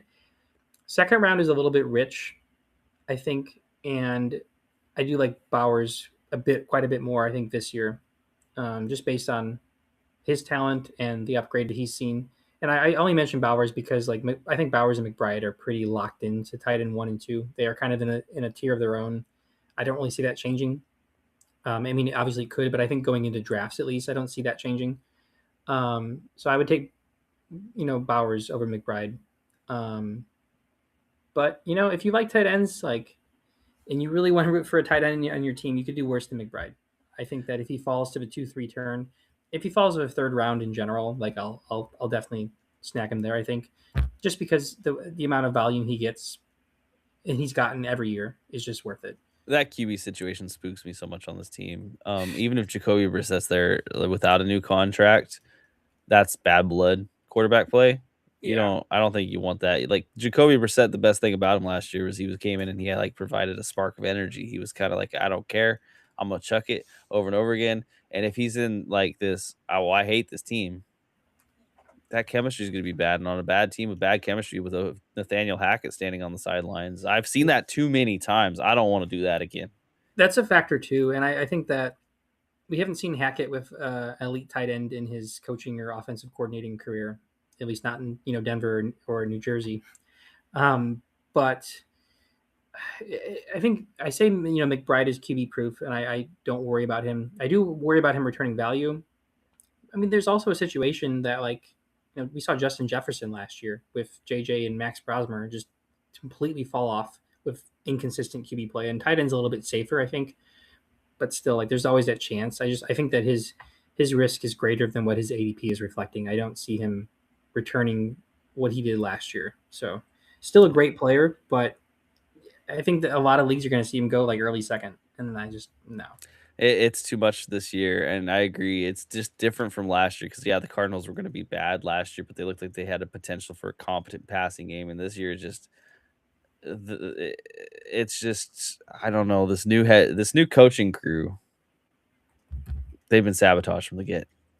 Yeah, and I mean, again, like we could see, Michael Fleur produce as a really solid coach, but then we have Nathaniel Hackett there, and we have just a lot of question marks on the identity of this team. This team is has a very fractured identity. There's a lot to get excited about because of the players, but the identity is just really unknown. I'm all in for like dart throw. Just take the lowest drafted receiver out of Michael Wilson, Marvin Harrison, especially if they're really late. Like if Michael Wilson falls for because what we're saying isn't going to be the first time this is said or the last time this is said. People will catch on to Nathaniel Hackett hanging out around there, and they will downgrade these guys. If Yeah, Michael Wilson ends up in like round 10, round 11, I'm okay with that dart throw. You can find out pretty quick if it'll be worth it. I think. he's going around. It looks like wide receiver 27 now, which is really high for me. But again, like you said, he could fall. I think just so many people are going to remember what he did for you last year, and that's just going to auto inflate his ADP. I could definitely see a world where, and this would take a lot of factors happening, but I could see a world where he's taken in the eighth round, doesn't produce, he gets dropped or traded, and then he produces later in the year. But like with Brissett coming back or some factor, but I think regardless of ADP, Marvin Harrison is not going to fall past like the seventh round, and I think that he definitely has shown talent to prove that he could be a wide receiver one and a great fantasy weapon, but not on this team this year. No. Yeah, agreed. Okay, so let's go ahead and give our guess for the year end finishing of the NFC West. I'll start off here. I'm going with the Rams number 1, 49ers number 2, Seahawks number 3, Cardinals number 4. Yeah, I I don't want to just copy you because it's a coin flip for me, but I'm going to go Rams one. I think Rams are. I believe all the media hype. Like if they don't win the Super Bowl this year, it's going to be disappointing. That's how good their team is, like legitimately. And I don't say that often. Um, I will say Seahawks two, Niners three, but easily could see those slip. I think they finished around the same record. And yeah, I think the Cardinals probably can beat their win total of 3.5 just based on some games where it's closer than expected and Jeremiah Love rips off a 40-yard run. Algier rips off a 40-yard run. Like they have some um, superstar like speedsters and breakaway play players that could make close games closer than you think. So I could see them finishing with 5 wins just based on their offensive potential. But if the Cardinals win the NFC West, I can't think of anything to compare it to. Wow. It's probably worth throwing down $5 if you want to just a crazy bet because the odds have got to be so stacked against it. I think you would. I think I really could see it like a $200 payout. I don't know how Vegas odds always work, but that's like legitimately that's what it should be. Yeah, yeah. Okay, so that is the NFC West. Well, you want to take a quick break, or you want to just power through this? I'm gonna grab one more drink and then power All through. right, we'll be back in 5 minutes. 5 minutes.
Okay, you back here?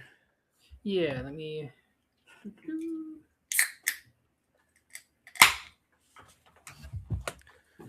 Kind of pop that out on you, but No, I'm ready to go. I was looking up. I'm looking up the Madden NFL cover stats to have a pushback on the Madden curse when it comes to quarterbacks because it does not exist. but have you heard narrative? Okay, let me know when you're ready to go. I'm ready. Okay, perfect. You are listening to the Doinkers podcast with Willie J and Nick Meyer.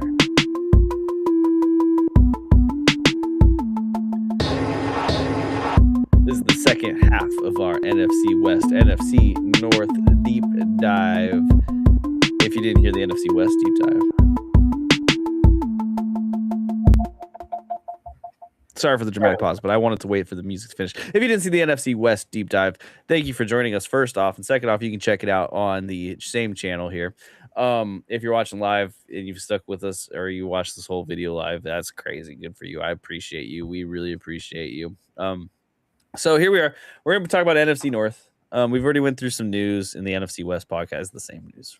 This is all the same night. So, Willie, you are my NFC North expert, and there's like hatred and love and all of these things formed within that. So I'm going to let Willie take the wheel and start leading me through the NFC North here, Yes.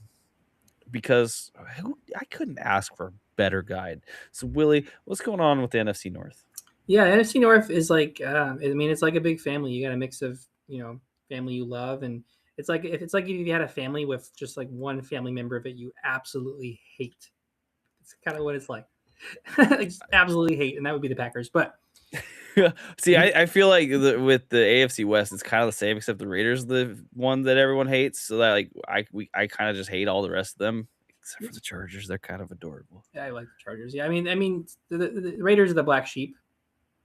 I mean, because they're black colors, so that helps. But yeah, now the NFC North. I need to pull up my stats on my other computer here, but the NFC North was, we talked about how good the NFC West was last year, minus the Cardinals. But the NFC North, every single team had a winning record, and the NFC North was legitimately a pretty great division last year.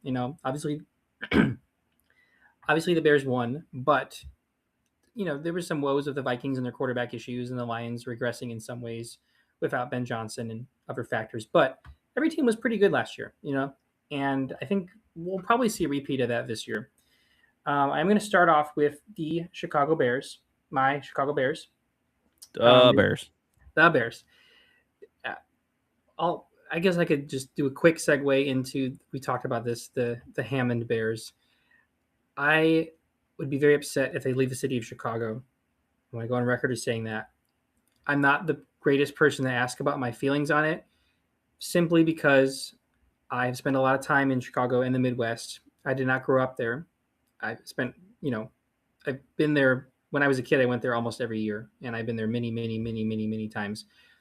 A lot of my memories are in Indiana, and also specifically Hammond. So I don't like it for the culture. I don't like it for the team, but the Indiana Bears is not as offensive to me as most Bears fans you ask, because I also have a lot of emotional attachment to Indiana and the region where the Bears would be playing. So I hate it. I don't like it, but I'm not as passionately against it. I am for capitalistic reasons, et cetera, et cetera. But Yeah. if that Hammond and that surrounding area is still very personal to me, and it's not going to affect my fandom. No, this is fair. Like I'm a Raiders fan. Like they moved a lot of times, right? And they had historically a very serious issue with the city of Oakland, right? And I think Oakland ultimately made the right choice. Yeah, But here's my little soapbox, especially because my family 49ers fans, they went through this when the 49ers moved from Candlestick all the way out to whatever other Silicon Valley city they moved to, Santa Clara, I think. Kind of in the middle of nowhere, just next to an Apple gigantic mega corporation. Anyway, neither here nor there. We have to figure out a way to use the same site. Why would you want to move off of it's Lake Michigan, am I right? That's yeah, the lake that it's on currently. It is such a beautiful spot where Soldier Field is, and it's the perfect spot for Chicago, for the city. yeah, Everything is right there. yeah. I I know that it costs more, but we have to stop letting billionaire owners get away with the excuse that it costs too much. Exactly, and they're cutting costs for personal gain. It has nothing to do because they have the money and the fandom to support an expensive stadium. So like it's purely just based on greed. There really is no nuance there. Like go and play at one of the college stadiums for a little bit. I know that's a downgrade. That sucks. Renovate Soldier Field or tear it down and build a new one. Who Yeah, cares? Like yeah. spend that money, do it, and then you've got a beautiful location with a beautiful new stadium. Stop building these gigantic buildings that are only going to be abandoned 20 years later. It's just not efficient. And I mean, there is so many memories attached to Soldier Field. And I recently came across a picture of my grandpa at Soldier Field in the bleachers in 1953. So I have a lot of personal family memories there too. But I think the nostalgia and the culture is built into the spot on the lake. It's not the stadium. The stadium does need to be renovated. It does need to be upgraded, absolutely. But taking the Bears out of Chicago just it's just not right. It's And gross, man. It's just I mean, I get what you're saying too. Like again, I'm a Raiders fan, like, and we ditched Oakland for much the same reason because we couldn't tear down our building. yeah, We had the A's to blame, but it's the same stuff, you it's know? Come yeah, on. it sucks. I mean, my only devil's advocate here, and this is kind of gross as a Chicago fan, but I will say, you get in Chicago, you hop on the L, take a 30-minute max ride on the L to Hammond. The Hammond train station is a little sketchy, but it's no different than anywhere else in Chicago. I've been there several times. And then the site in Hammond, it's not too far out of a city. It's not like moving from Oakland to Vegas at all. It's not even like really quite. I mean, maybe it's akin to like the Giants in New Jersey, or I mean, with traffic, the Niners to Candlestick Park. Like if you're driving, you're going to be able to get on the L. You're going to be able to get out of a city faster to Hammond than you will with a lot of other locations. So it's still close to the city. It's still very much a suburb of Chicago. The culture is not the same. It's Indiana, but it's not like they're going all the way out to Gary or like God forbid South Bend or something. Like it's still close I enough to the city where it's not huge diversion, but it's still not Chicago. and I know you're exactly right. It's so hard for me, man. Like, dude, you can't lose these iconic locations, right? The location means so much. It's not just the city. It's that prime spot on the lake, like right next to all those museums that Chicago has to offer, where you could walk and see all those things. Now instead, you're like, hey, let's go out to Hammond and let's make a trip of it. And I keep comparing it, but the Levi Stadium is almost the exact same thing to me. You moved a stadium out of San Francisco on a beautiful spot where you could go and have a nice time, and you moved it into Santa Clara where it's like, yeah, you can go there, but then you have to go and like eat at McDonald's for the rest of the week because that's the only thing around there. Like, come on, come It's not. on. It's not. And I mean, look, you can even compare it. I haven't been to a whole lot of major sports games, but I have been to.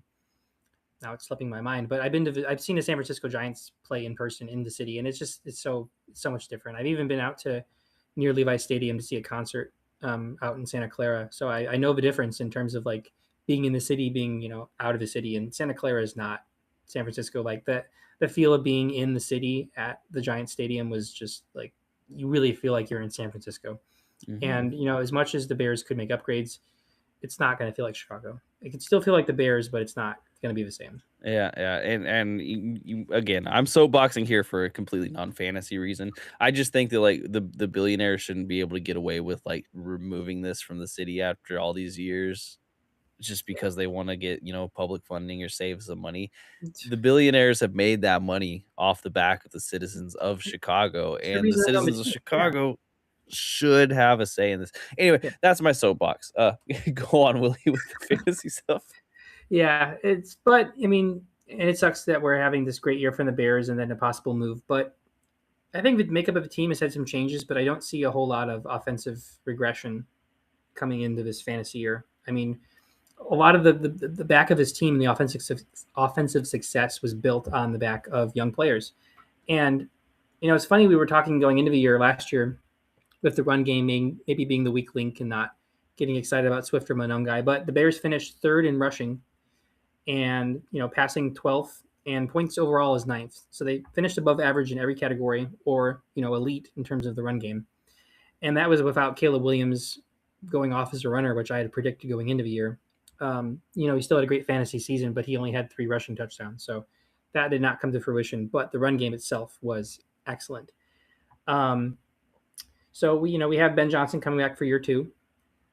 We have uh, Deacon Doyle, who was the OC last year. I don't really know what he did, but he's the Ravens OC now, so he must have done something because that's a pretty big promotion. Not promotion, but when you're under Ben Johnson, that's a big promotion because the Ravens have a defensive-minded head coach in Jesse Minter, so they're relying on Ben Johnson's disciple to carry their offense. We'll talk about how that works going forward, but they did promote Press Taylor. Now, Press Taylor was the OC in Jacksonville during the Doug Peterson administration, and that had a lot of ups and downs. So there's some caution there, but Ben Johnson is still the mind here, and Press Taylor was the passing game coordinator last year, so he already has that chemistry with Caleb and the whole receiving core. So I'm not worried about it.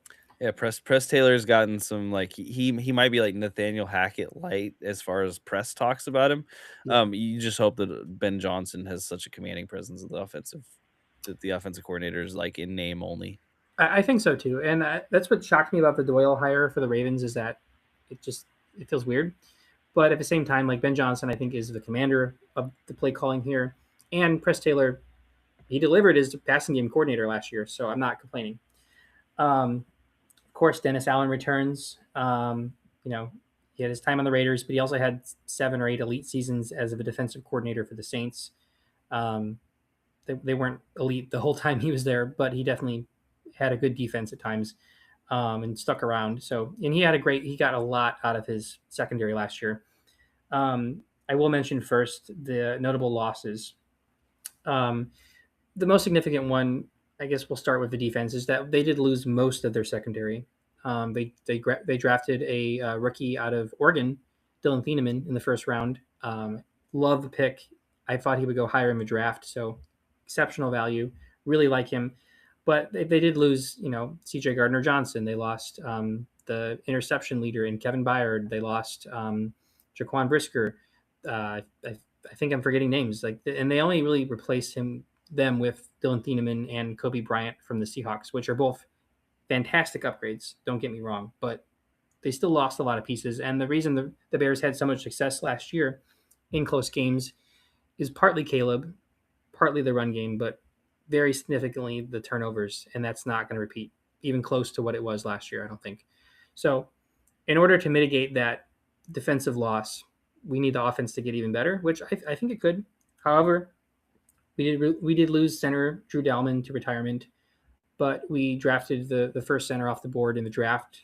He's out of Iowa. That's all I need to hear.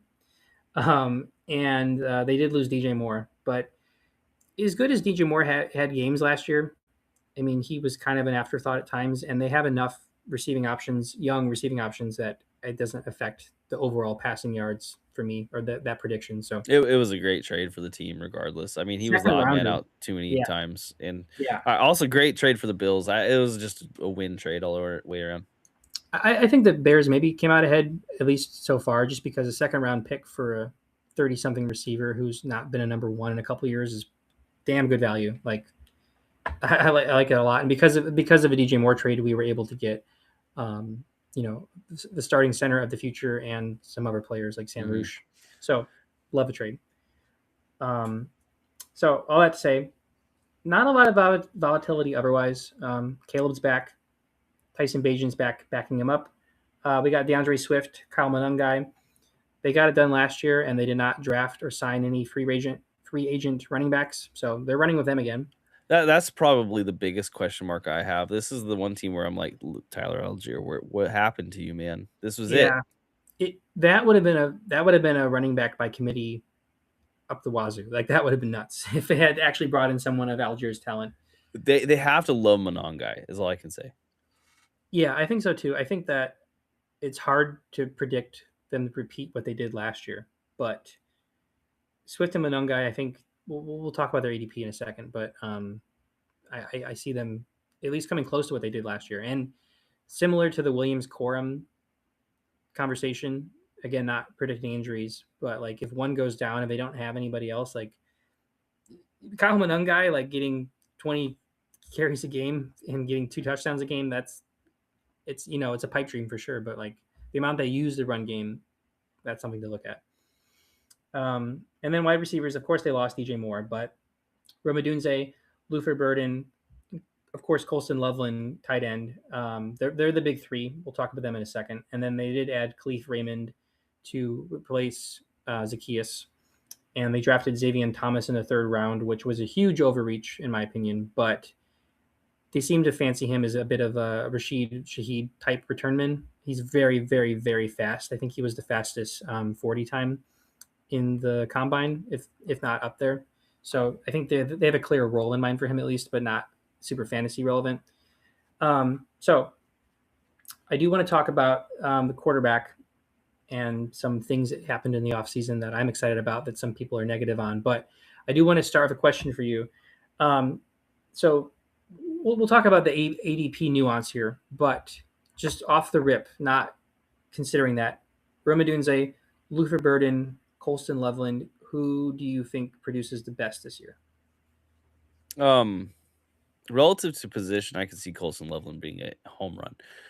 Not relative to position, just in general. I'm gonna go against the grain here and say that I could see an Odunze revival. I'm I feel pretty not confident, but I like Odunze this year. I think he's getting a little bit left behind by the excitement of Burden. Yeah, absolutely. And I mean, we just forget how good Odunze was prior to the heel injury last year.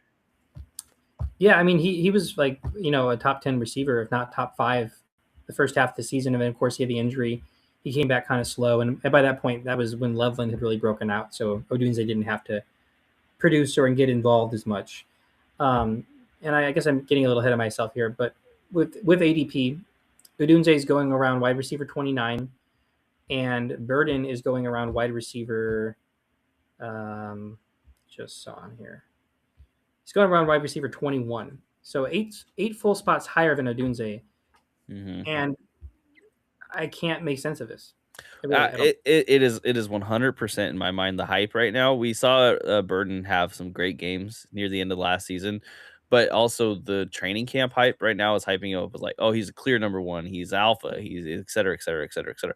But what is always failed to talk about is like, what is Odunze actually doing? Like, Burden can look great, and Odunze can look great. They can both be good, and I Yeah, just in general, when I have this kind of like, I don't want to call it murky because I'm excited about both of them. I think I'd be happy with both of them. It's not murky in the way that I don't know which one to take. It's murky in that you could take any of them.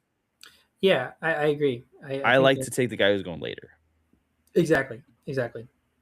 And I think that as the season goes on and we see maybe more Odunze camp highlights, we'll find that they're going around the same position. Odunze will raise, Burden will fall. And when it comes to that question, I still like Odunze because of obviously where he was drafted. I don't discount Burden's talent at all, but I think that Odunze is a little more established on his team. Obviously, he's a year older. And I think that Odunze just has a safer floor overall. And I think that the only caveat here is that in terms of type of receiver, Burden and DJ Moore, are much more one-to-one comparison than Odunze and DJ Moore. So if you look at, Luther Burden is purely a DJ Moore replacement, that's a reason to get excited. But I think that regardless, like we saw this offense function, without DJ Moore having to be a big factor. So having that big body receiver is a very important piece of the offense, but it doesn't automatically translate to a number one for me. And I think that Loveland is, again, ADP notwithstanding, I think Loveland is the guy here as the number one. I would be very excited about Loveland. I think ADP withstanding, Loveland scares me a little bit. Yeah. Kind of jumping ahead of all this, like ADP withstanding, there's one screaming value on this team for me, and it is Monangai. He's going so much later than everyone else because every single other player on this team is kind of like just they're all mushed together into this late fourth, early fifth round. You can kind of Yeah. throw a dart and you're getting one of them there, um, which is weird. But then Monangai is going all the way in the eighth round, roughly, Yeah. and that's Which is crazy to me. Like, please give me that. just based on value alone. I mean, maybe you factor you are obviously you diminish a bit of the upside with Swift. They're stealing a lot of touches or sharing touches, but I mean, like similar to the Blake Corum logic I mentioned before. Like I think that someone is who had Monongai as his flex in a lot of games last year. He's a year older. The offensive line had some volatility with Drew Dalman's retirement, but really not at all. I mean, they had the best offensive lineman in the league last year. I mean, protector of the year, Joe Tooney. They have two great tackles. I mean, the left tackle position's a little wonky now, but they have great depth. And Darnell Wright's a superstar. So I don't see the run game changing much this year. And if you get Monongai, like you said, in the eighth, ninth round, and he's your maybe not consistent flex, but like a solid flex, like that's really good value. And I'm not exactly sure where Swift is going, but I would I think he's also imagine that late fourth, early fifth. He's just they're all modge podged around like 50. it's funny. Monongai and Corum are going the exact same spot, and then Swift is going quite a bit higher. He's going 40 spots higher than Monongai right now, which is crazy. I don't think you can justify that. No, Yeah. and it's not a knock to Swift, but I think that the talent gap between, again, comparison, Williams and Corum is a bit more close. Or I would say that Williams Corum is a bit. I don't know where I'm going with this, but basically, I think that Williams you can justify taking higher than Swift at this point, and he is going higher. But like the talent gap between Swift and Monongai is not 40 spots at all. No, for me, it's like with Kyron Williams. If you're looking at that comparison, I think he's more likely to score more touchdowns. Yeah, With the Bears, I don't know who's more likely to score more touchdowns. I'd honestly put the money on Monongai, right? And when you're splitting hairs like this, touchdowns are a great way to try to kind of weed through. And you can't always prognosticate touchdowns, except for at the running back position. It feels like you can check and say, hey, this is going to be the guy who's going to get the harder yards. Um, yeah, you look at Ben Johnson, right? And which one's Gibbs? Which one's Monty from the past, right? It's pretty clear in this case. Monongai is going to be the guy who's going to grind out hard yards. I think he's going to be the dude who is likely to get the touchdowns. And I just think value wise, he's a screaming value compared to everyone else. I agree, and I think that like he's not quite at the level of David Montgomery yet, but I think he has that potential. And if Monongai is that knuckles role that Montgomery was a couple years ago, Montgomery was going in the fifth round. If you can get, Monongai a few rounds later and hope for maybe quite possibly that level of return, especially because Swift is not Gibbs, so there's going to be even more of a shared backfield, in my opinion. I think that's great value, and I think Swift could absolutely produce, but where he's going around the range of like Bucky Irving and other guys that are the clear, maybe not Bucky's not the best example, but other guys that are more clear of a one. I don't like Swift's value this year. Yeah, that's fair. That's fair. Yeah. And yeah, like I said, I agree. I think that the Burden and Odunze, I think they're just ADP to monitor. I don't like Burden's ADP at all around the Mike ahead of Mike Williams around that range now. So I would definitely fade him a couple rounds at least. But I think that both of them are going to produce. And I think Loveland is kind of similar to the McBride argument. Is just kind of how much do you like tight ends? Because Loveland has not shown that he's McBride level yet, but he's going a little bit later than McBride, and I think that just the amount of volume he's going to get is going to justify him having a high tight end finish. So all three of those guys, I would just monitor their ADP, but they're all worth dart throws. Yeah, I think with Burden, the thing that we're seeing is just kind of the recency bias of this team. Once Odunze got hurt, Burden looked great, right? But we didn't really see them both like super duper healthy together. Yeah. And with Loveland, I also agree. For me, it's like that round like 3 to 7 where I really don't personally want to take a tight end. This is the only reason I'm down on Loveland is because it just feels like you are sacrificing such potential upside. But otherwise, I love Loveland as a player. I just hate where he's landing.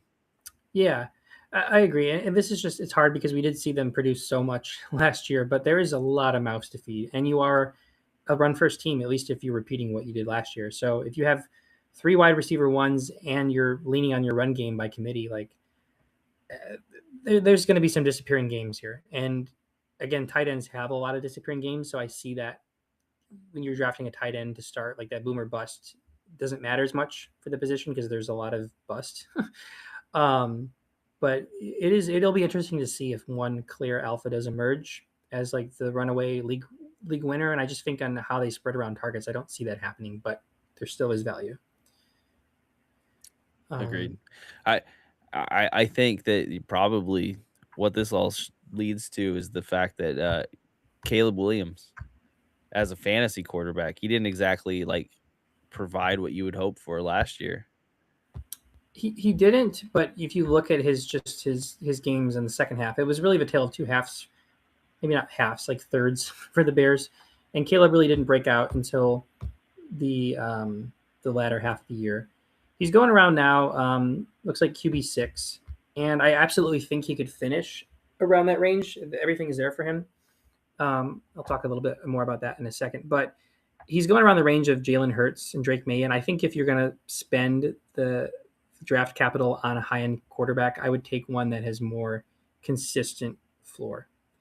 I think that, Williams is great as things really could be, and I think they will.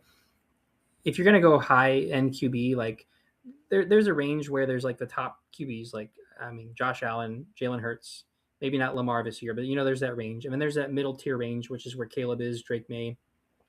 And then there's the Brock Purdy's and the Daks and the Matt Staffords. And personally, I would rather build my team around that later QB, like the Purdy or the Dak.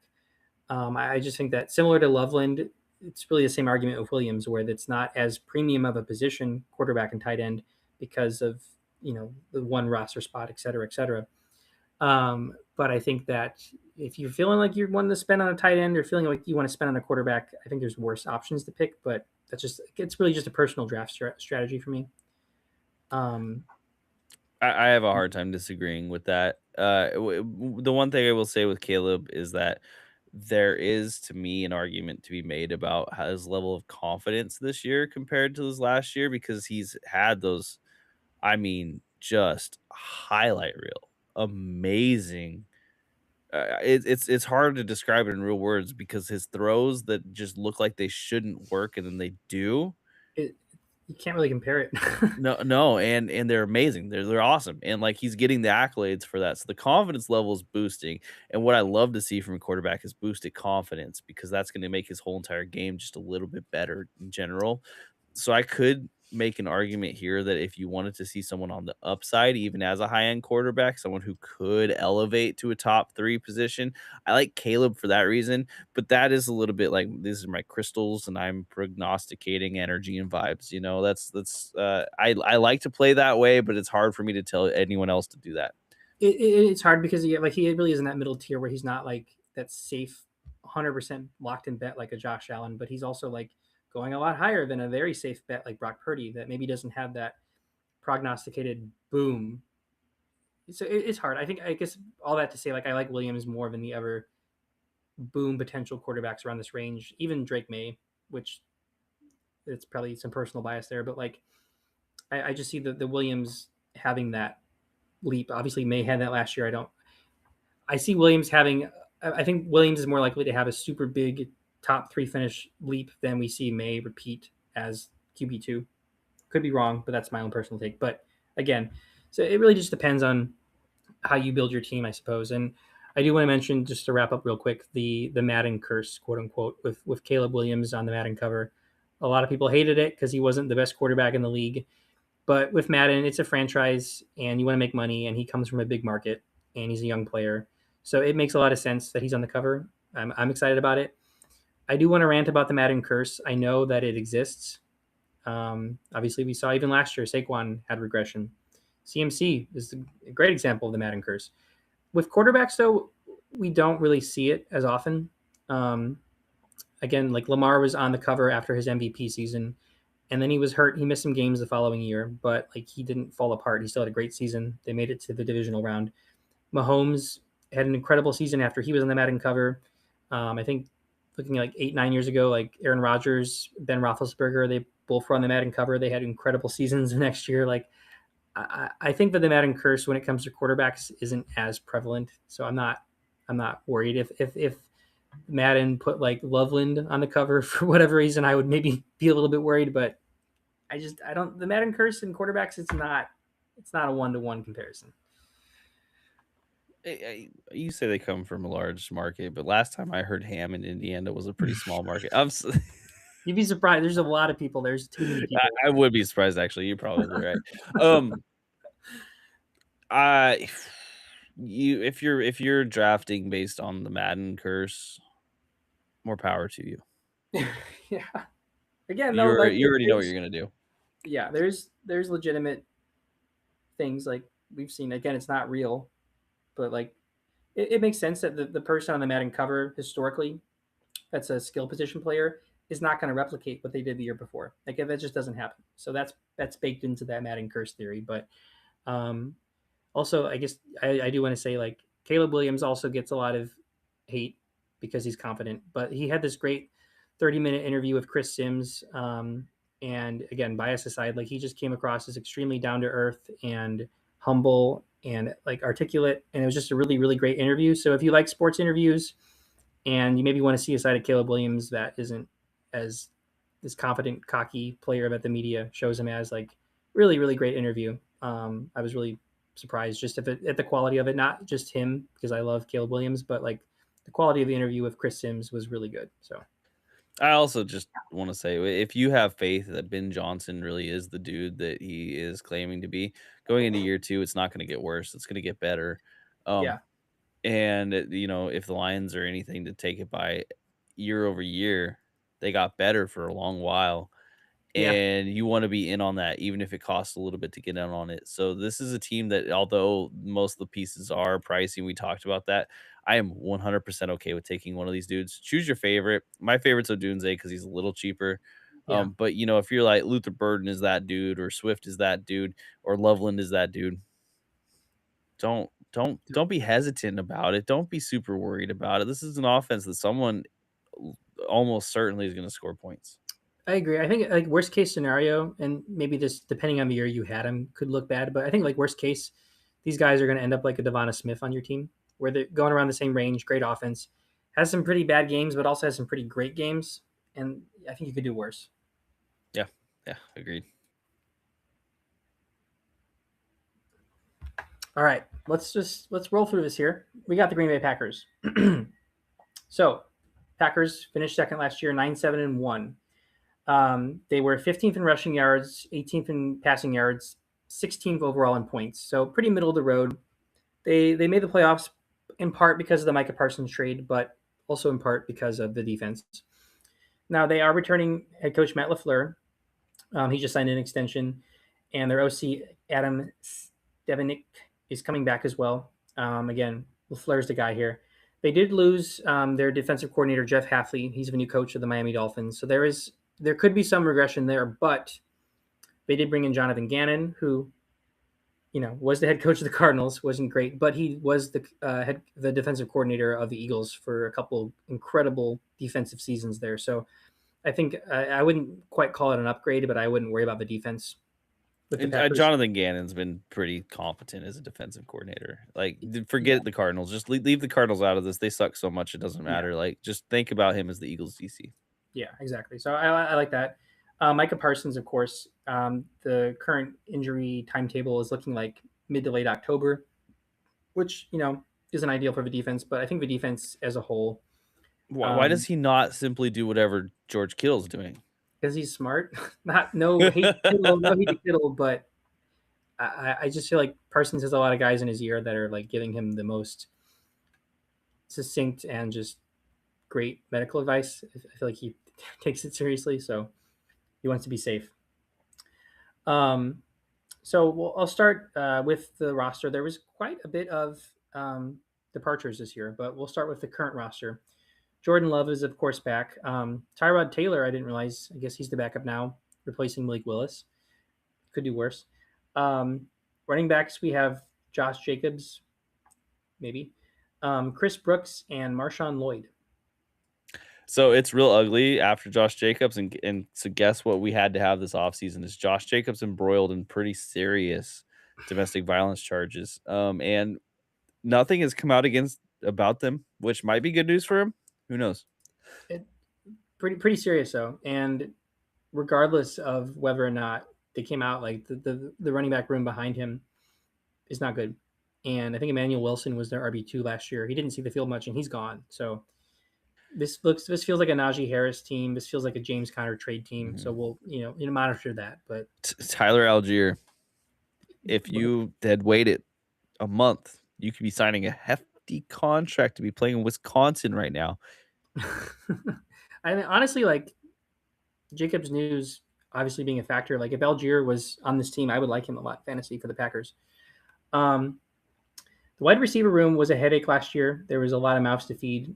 We didn't see a breakout, and this year maybe we will see a breakout. Perhaps, because they did lose Romeo Dubes to the Pats. They lost Dontavian Wicks to the Eagles, and they got a pretty clear three receiving options right now for wide receivers: Christian Watson, who just signed an extension, Jaden Reed, and Matthew Golden.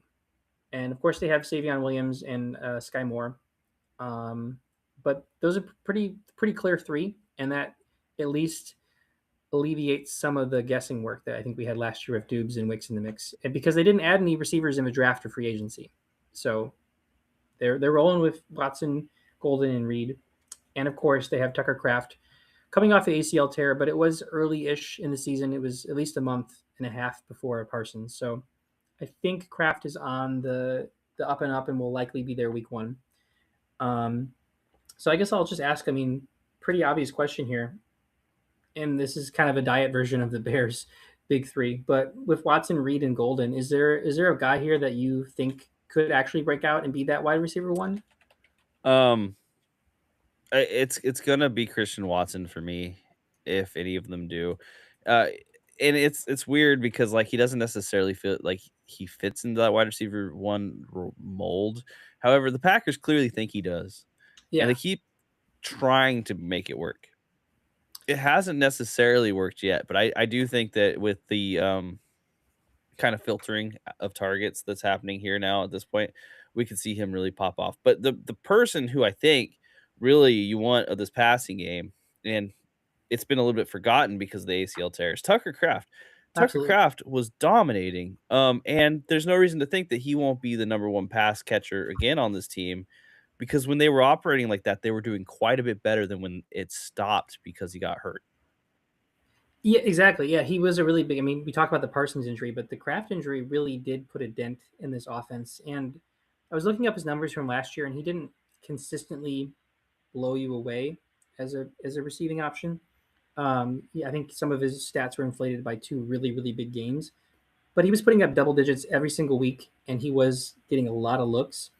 And for the tight end position, you really could do worse than that. So I think he's going around tight end five now, which I like. I'm actually pleasantly surprised that there wasn't that kind of forgottenness of Kraft Mhm. baked into his ADP. I think that he's going enough around like later than the McBrides, the Bowers, the Lovelands that I like actually like him quite a bit for my tight end position this year. Yeah, he's not exactly like the forgotten leftover at this point, but round 8 is kinda that level where, if you're getting a starter and someone who could potentially, like, elevate from where you're picking him, he could go from tight end 5 to tight end 2 easy. I mean, just based on Yeah, his usage last year, if he didn't get hurt, I think he would've been a shoo-in for top 3 tight end. I think he could have been going around where Loveland is for sure.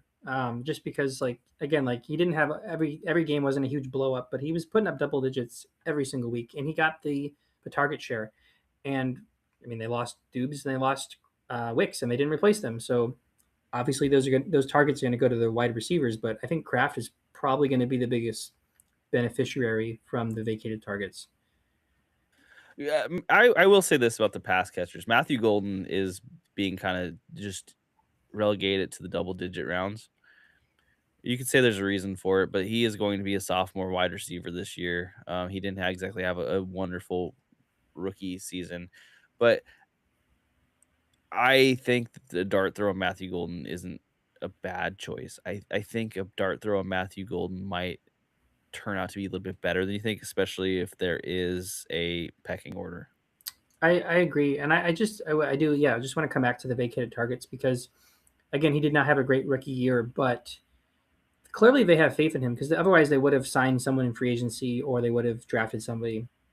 And again, he was drafted in the first round, so there's that flashy bias baked into him as a player. But I think that depending on where Watson goes ADP wise, I can see him steadily rising, and I might still like him as a pick. I think he really could produce this year. But I think that if Watson's ADP rises, I want to see Golden's rise as well because he just has that breakout potential, at least on paper. And I mean, Jaden Reed could be a solid dart throw option again, just because of the vacated targets. But unlike with Golden, we really know what we have with Reed, which is some really good games. But I would be shocked if he ends up as the wide receiver one on this team. I don't like where Jaden Reed currently is. And that's like seventh round, eighth round, right around there. It Yeah, doesn't feel like a dart throw that I want to make. It feels like way too big of a question mark on return of value. Whereas Matthew yeah, Golden has enough upside on where he is. And if Christian Watson is the wide receiver one, Matthew Golden takes over as that possession guy underneath, we're in, yeah, awesome. Love that. I, but again, I'm going to be very clear about this right now. Tucker Craft. That's the guy who I yeah. really want in this pass catching Yeah, back he core. probably is like my early pick for my favorite tight end to draft this year. Um, Obviously he's higher than some other later round tight ends, but like if you're going in the eighth round and he's there, like that's just a slam dunk pick for me. Um, and I agree. I think Watson is someone to watch, but I do like Golden quite a bit this year. I just think that obviously his touchdowns are going to go up, and I think that like Dubes and Wicks were never like big enough receivers to talk about as being like inherently significant them leading the team because they were never wide receiver one, but they had a lot of looks last year, a lot of targets, um, especially down the stretch with Kraft being out. So there's a lot of this is a pass heavy team, and if Jacobs misses any time at all, like it's only going to go up. And I can see Love like throwing the ball 40 times a game on a regular basis. So Hmm. Hmm. I do like much more than last year. I like a dart throw on one of these receivers, with Golden being my favorite. Right. Well, and like with Romeo Dubs last year, he ended up being a kind of solid piece of your team in the second half. In particular, he actually had some steady production. So with Mhm. him gone, they're gonna want that. I just feel like Matthew Golden just slots in. He's got the he's got the best skill set to slot into that role. Whereas Yeah. Christian Watson's going to blow up sometimes. Jaden Reed's going to blow up sometimes. Matthew Golden, I think, can be consistent. Yes, I like that. And like again, it could fluctuate, but his ADP is really nice right now in the double digit rounds, and that's he was drafted to be the wide receiver one. Like you can't really deny that. Regardless of how they feel about Watson as a player, and they clearly do like him. Like they took a receiver in the first round for the first time in 20 years. Like that's Hmm. says something. And never forget about your post hype sleepers, man. The post hype sleepers are so cool because they hit, and it just feels so good because you're like, everyone doubted this guy, and I said, no, we're back. And then it happens, and you just feel so good. And Matthew Golden's a guy who I could absolutely see being that dude this year. Yeah. And last, just to wrap up, I will say Jacobs, suspension notwithstanding, I don't see him being elite this year per se, but I think he's a solid RB2. If You know, Jacobs ends up pushing off his legal case till next year, or like however it works, if it gets thrown out or whatever, if he ends yeah, up playing this whole season, um, if he's your RB2, you're in a good spot. yeah, I agree. All right, Minnesota Vikings, slightly less heinous now. So the Vikings were an interesting team last year because if you were to tell me that like they finished with like 6 wins, they finished 9-8, but they really felt like a 6-win team just based on how bad the vibes were offensively. That defense really really pulled some dead weight. And really, like you can say that across the board because nobody stood out on this offense last year. Justin Jefferson had a terrible season relative to where he was taken. Jordan Addison, he just was kind of there. He didn't stand out. TJ Hawkinson fell off a cliff. The run game was non-existent. There was no offensive pieces on the Vikings last year that produced. Um, in fact, they were 23rd in rushing yards, which kind of surprisingly high for me. But 30th in passing yards and then 26th overall. So just abysmal. Yeah, I think like shockingly, Aaron Jones did pretty well, but like Xavier Scott or whoever it was, one of their other running backs had random pop offs. Jordan Mason didn't do anything. I can tell you that first off. Yeah, he's back, but so is Kevin O'Connell for year 5. Brian Flores for year 4 signed a massive contract extension. Um, Obviously, the big upgrade here. There's no losses to talk about because they lost Jalen Naylor, but they replaced him with Jawan Jennings, which I view as a pretty fair 1-to-1. Um, so they bring in Kyler Murray, and he's here to quote unquote compete with JJ McCarthy. Now, I will say It, it's not looking like a competition. well, it's funny because I've heard the opposite. I've heard that Kyler came in and he immediately threw 2 picks in the first OTAs practice, like, it's just interesting to me because I agree that it almost certainly has to be Kyler because from what I'm hearing and understanding, Kevin O'Connell is actually on the hot seat. I think that they're saying if you don't show up and you don't produce with the QB this year, we no longer believe you're the QB whisperer. You're going to be gone. I mean, that's fair. I mean, I don't. I think that as good as O'Connell has looked as a quote unquote QB whisperer, you could still make the argument that he had Kirk Cousins, who's been solid.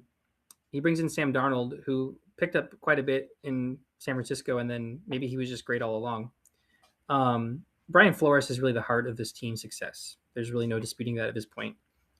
Um, and the defense, they did lose, Jonathan Grenard, but their defense is still looking solid. I expect them to replicate that this year. So Kyler Murray is the big addition, and apart from Jawan Jennings replacing Jalen Naylor, we still have Aaron Jones and Jordan Mason and fifth round rookie Damon Claiborne, who I was excited about, partially based on skill set coming out of Wake Forest, but also his backfield competition being Jones and Mason, that who I neither of who I'm excited about at all in fantasy this year. Sorry, Aaron Jones and his blow up games. It's just no. Um, Eh, it's wild because Aaron Jones to me, like when I watch him, he still looks really good, and yet he just cannot put it all together for me. And then Jordan Mason, believe me, I was really heavily invested in Jordan Mason. I was very excited for Jordan Mason, and he just doesn't have the talent to make it work. There's just no burst, there's no vision. He's a pure power back playing in a system that doesn't work for him. yeah, and you can make an argument that things would change, but the offensive line did not get any upgrades. In fact, I think their center retired, and the same offensive system is coming back. So there's not really a room for Mason to prove, even if the offense gets better, which I think it will, possibly significantly. That doesn't really reflect on Mason, I don't think.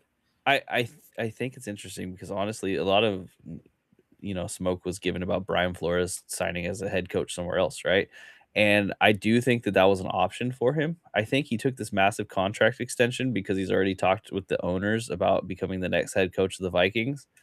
And Very possible. tea leaves, guys. I'm making this up, right? This isn't based on reports, okay? So if anyone hears this, like, no one ever said, no one did ever say that. But this is just the way I would read into it. Like he's like, okay, I'll stay here because if Kevin O'Connell's gone, then I'm the guy.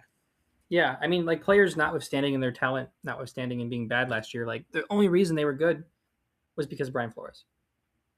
So If you don't remember that Bengals game where the Vikings just came in and kicked the snot out of the Bengals because that defense just dominated them, meanwhile JJ McCarthy can't do a single dang thing. I don't know what you're doing because that proved it more than anything else. Like you cannot just discount this defense. The defense was awesome. yeah, you can't. And I think that with the offensive upgrades, which I mean, there's nowhere to go but up. But with the offensive upgrades, do you think that Kyler Murray can come in and be fantasy relevant this year? He can, yeah, sure. I mean, so Justin Jefferson, Jordan Addison, Juwan Jennings, and T.J. Hawkinson. That's a great receiving core. It was last year they didn't do very much because J.J. McCarthy stunk, but um, if he comes in and he looks like the Kyler of old, or he looks locked in, there's no reason that I would think that he can't produce really high numbers. I am not saying that I buy into Kyler the same way I did in Arizona because it's hard to make that sort of like guess. But Kyler is someone I'm happy to have as a second or maybe even first dart throw QB. One of those players that I'm like, okay, whatever. If he sucks, then he sucks. I move on. But if he doesn't, then holy cow, I've got something here because there is a lot of room for upside in Kyler right now because the Cardinals sucked. It wasn't all on Kyler. The Cardinals were just a bad, poorly managed team. The Vikings are, in theory, better than that. And I think Kyler, in theory, was better than that. I'm under the belief, at least based on his play and obviously them benching him. I think Kyler Murray not only hated being an Arizona Cardinal the past 2 years, I think he hated and had really bad chemistry with Jonathan Gannon. because obviously, like, he did have injuries in there leading up to Gannon's tenure and during Gannon's tenure, but it feels like he just was completely checked out as soon as Gannon came in and that Cardinals team was there. And I would suspect, like, Kevin O'Connell being a QB whisperer notwithstanding, I think that Kyler is excited to prove himself. I mean, this is kind of his last chance to prove himself to be a starting QB, no, but like, where he came into the league as, the first overall pick. This is his last chance, and I think he's going to relish that opportunity. And obviously, like, we're kind of burnt out on Kyler Murray the past few years because in fantasy he'd risen up to the ranks of that Jalen Hurts, Lamar range of, like, fourth, fifth round QB, and he never really proved himself there. But that was because of injuries, and that was because the Cardinals not having success. So I think that if Kyler comes here and plays with the best weapon of his career in Justin Jefferson, I think there's quite a bit of potential, and I think that, like, hitting like that Brock Purdy, Kyler Murray QB draft is kind of like where I'm looking at this year, where you have Mhm. that, like, underrated 10th round QB in Brock Purdy, and then you take Kyler a round or two later. That's nice. I love it. I Here's what I see for Kyler Murray, and this is gonna be, like, purely upside hope, is that because of, one, his skill set, Kevin O'Connell's ability, in theory, again, we have to see it again, but if everything we believed is true, his ability to adapt an offense to the skill of a quarterback and the serious lack of running back depth on this team, or of talent, I should say, even just in general, because if Aaron Jones goes down, you got nobody. Yeah. I think you're gonna see Kyler Murray playing and running a lot more than he has in the recent years, and I think part of what Jonathan Gannon did to that team was remove the ability for Kyler to run as much, and he gave it all to James Conner, Yeah. which awesome for James Conner. That running game did look good at times until he got hurt every season. But if you can give Kyler Murray that ability to run back and you can say, "Do your thing with your legs, man, and we need you to do it because we don't have a short running game. It has to be you." Hmm. He's gonna be gold. That was what made him gold.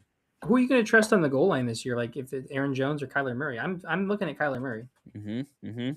And, like, worst case scenario, you run an RPO and you've got Justin Jefferson or Jawan Jennings, like, that's and I'm ignoring Addison, right, who had a ton of touchdowns 2 years ago, but, like, both those guys are very, very sure things. I'm gonna ignore last year for Justin Jefferson, I'm just doing that. So, like, this is a good setup. I really like this setup. I think that Kyler Murray is one of these players that I just as long as I can get guarantee that he's starting because JJ McCarthy was so highly invested in that I'm still just a little scared. If Kyler Murray starts though, I believe. I, I do too. I see no reason why he can't finish at least. And this is with him starting. I see no reason why he can't finish at least in the range of where Sam Darnold did 2 years ago. Yeah, yeah. And I Uh, feel like the rushing upside is so there. It just could catapult him. yeah, and all this to say, like, even if JJ McCarthy does usurp him, that means that JJ has built chemistry of Justin Jefferson and actually can lead this team to the playoffs. And all that to say, I think Justin Jefferson is my favorite first round pick this year because he burned people last year. He's not going to go in the top 5, 6, 7, 8 picks this year. I think he could still be late first pretty easily, maybe even mid first. But I think that last year was an anomaly. I don't think Kevin O'Connell is on a scorching hot seat, but I think they need to fix that QB issue. And I think that the number one beneficiary of that is going to be Justin Jefferson. I also think that Justin Jefferson had a whole lot of heat thrown his way about his drops and about his like they're like, "Hey, maybe he's not as good as we think he is." And you've seen Justin Jefferson, he cares about that. He is all about legacy. So he'll take that very seriously and be like, "We're fixing this at least that way they can keep my name out of their mouth," you know? Yeah, and again, like, he was bad last year, not just quarterback play. He was not great last year. He had a lot of drops, but I just there's no way that he just lost it, And I similar to the Kyler chemistry, I think that his floor this year is like perhaps what we saw of D Hop and Kyler a few years ago. And obviously that's not factoring in Kyler's age or injuries, but like just in terms of connection and being the focal point of the offense, I think Jefferson will absolutely return as that wide receiver one. And I just am excited that the recency bias again. People are going to factor that in when they draft him and not want to get burned again. But I have a lot of faith in Kyler. I have a lot of faith, at the very least, in the Vikings doing damage control and not allowing a situation to happen this year wherein Jefferson is having drops and there's no chemistry with the quarterback. Regardless of the quarterback, Jefferson is going to have chemistry with that quarterback. They're going to make that happen. And I just think that we're forgetting about his talent. And I think that if you want to throw him up in that upper echelon of the JSN, Puka, Jamars, Justin Jefferson finishing as wide receiver one in fantasy this year would not shock me. So No, don't. I could actually see him sliding to the second, honestly. Yeah, he could. And I would love that. For the wide receiver too, I have a clear delineation here. Hmm. If Kyler is the QB, I'm into Jordan Addison. Okay. If JJ McCarthy is the QB, I am into Jawan Jennings. Why is that? So last year we saw Is it alliteration, the JJ and the JJ? kind of we saw Jalen Naylor get hyper targeted by JJ McCarthy over and over again. JJ McCarthy was just willing to target the weakest coverage. Yeah, yeah, that's a good way to. That's It, actually good analysis. Yeah, and Jawan Jennings is going to get the. I mean, Jordan Addison and Justin Jefferson are awesome. They all have J's in their name. It's crazy. They all have JJ and JJ. Anyway, sorry. Okay, mispoint. So, but Jawan Jennings, I've talked about him last year too, and maybe that was much to my mistake. I have faith in his talent. I think that he's a talented wide receiver. If I remember right, this is a 1 year deal. It's a kind of a prove it thing. And I think it if might be a. I think it might be a 2 or 3 year deal. okay, and I could be wrong about that. I'm just kind of like riffing off right now. So Juwan Jennings, if it's JJ McCarthy, is going to get peppered with targets because JJ will take the easy route out, and that's not a bad thing. I don't say that to be rude. Taking the easy way out is sometimes really good as a QB, as long as you can also make the hard throws when you need to. And they brought him in because I think they knew that, and they're like, we need someone who's very very reliable in this role. If JJ McCarthy's the dude. I agree, and I think that Jawan Jennings, like when we've seen him have great fantasy success, it's been oftentimes in the red zone. And I do like Jordan Addison this year. I think he's probably. I think this whole Viking offense, the receiving offense, wide receivers, maybe not Hawkinson, but I think they're being slept on. And I think that Addison could absolutely return value, but I don't see Addison returning to the heights where he was a couple years ago because Jennings, obviously Jefferson, but Jennings is going to vulture a lot of end zone looks. And I think Addison could be, prolific in terms of his volume, but I think that if we're just talking about value, I like Jennings more than Addison this year because Jennings is going to be a little underrated for sure. Yeah, and for me again, it's like take a look at who the starting QB is: Kyler, Jordan, JJ, Jawan Jennings. Yeah, yeah, I think so, and I think that there's a lot of guesswork here, but I really think that Kyler could take this Vikings offense under Kevin O'Connell to maybe the best we've seen it under him. They desperately needed someone who could rush for them, and if Kyler's that dude, then my goodness, it's going to be a slam dunk fantasy pick. It's going to be fun. Hawkinson, I need to see it before I take him. If the value's there, I'll take him, but he looked. Everyone looked bad last year. He looked especially bad the past couple years. He does strike me as someone who could be like a Dallas Goedert, like kind of forgotten and left behind, and then it really produces. But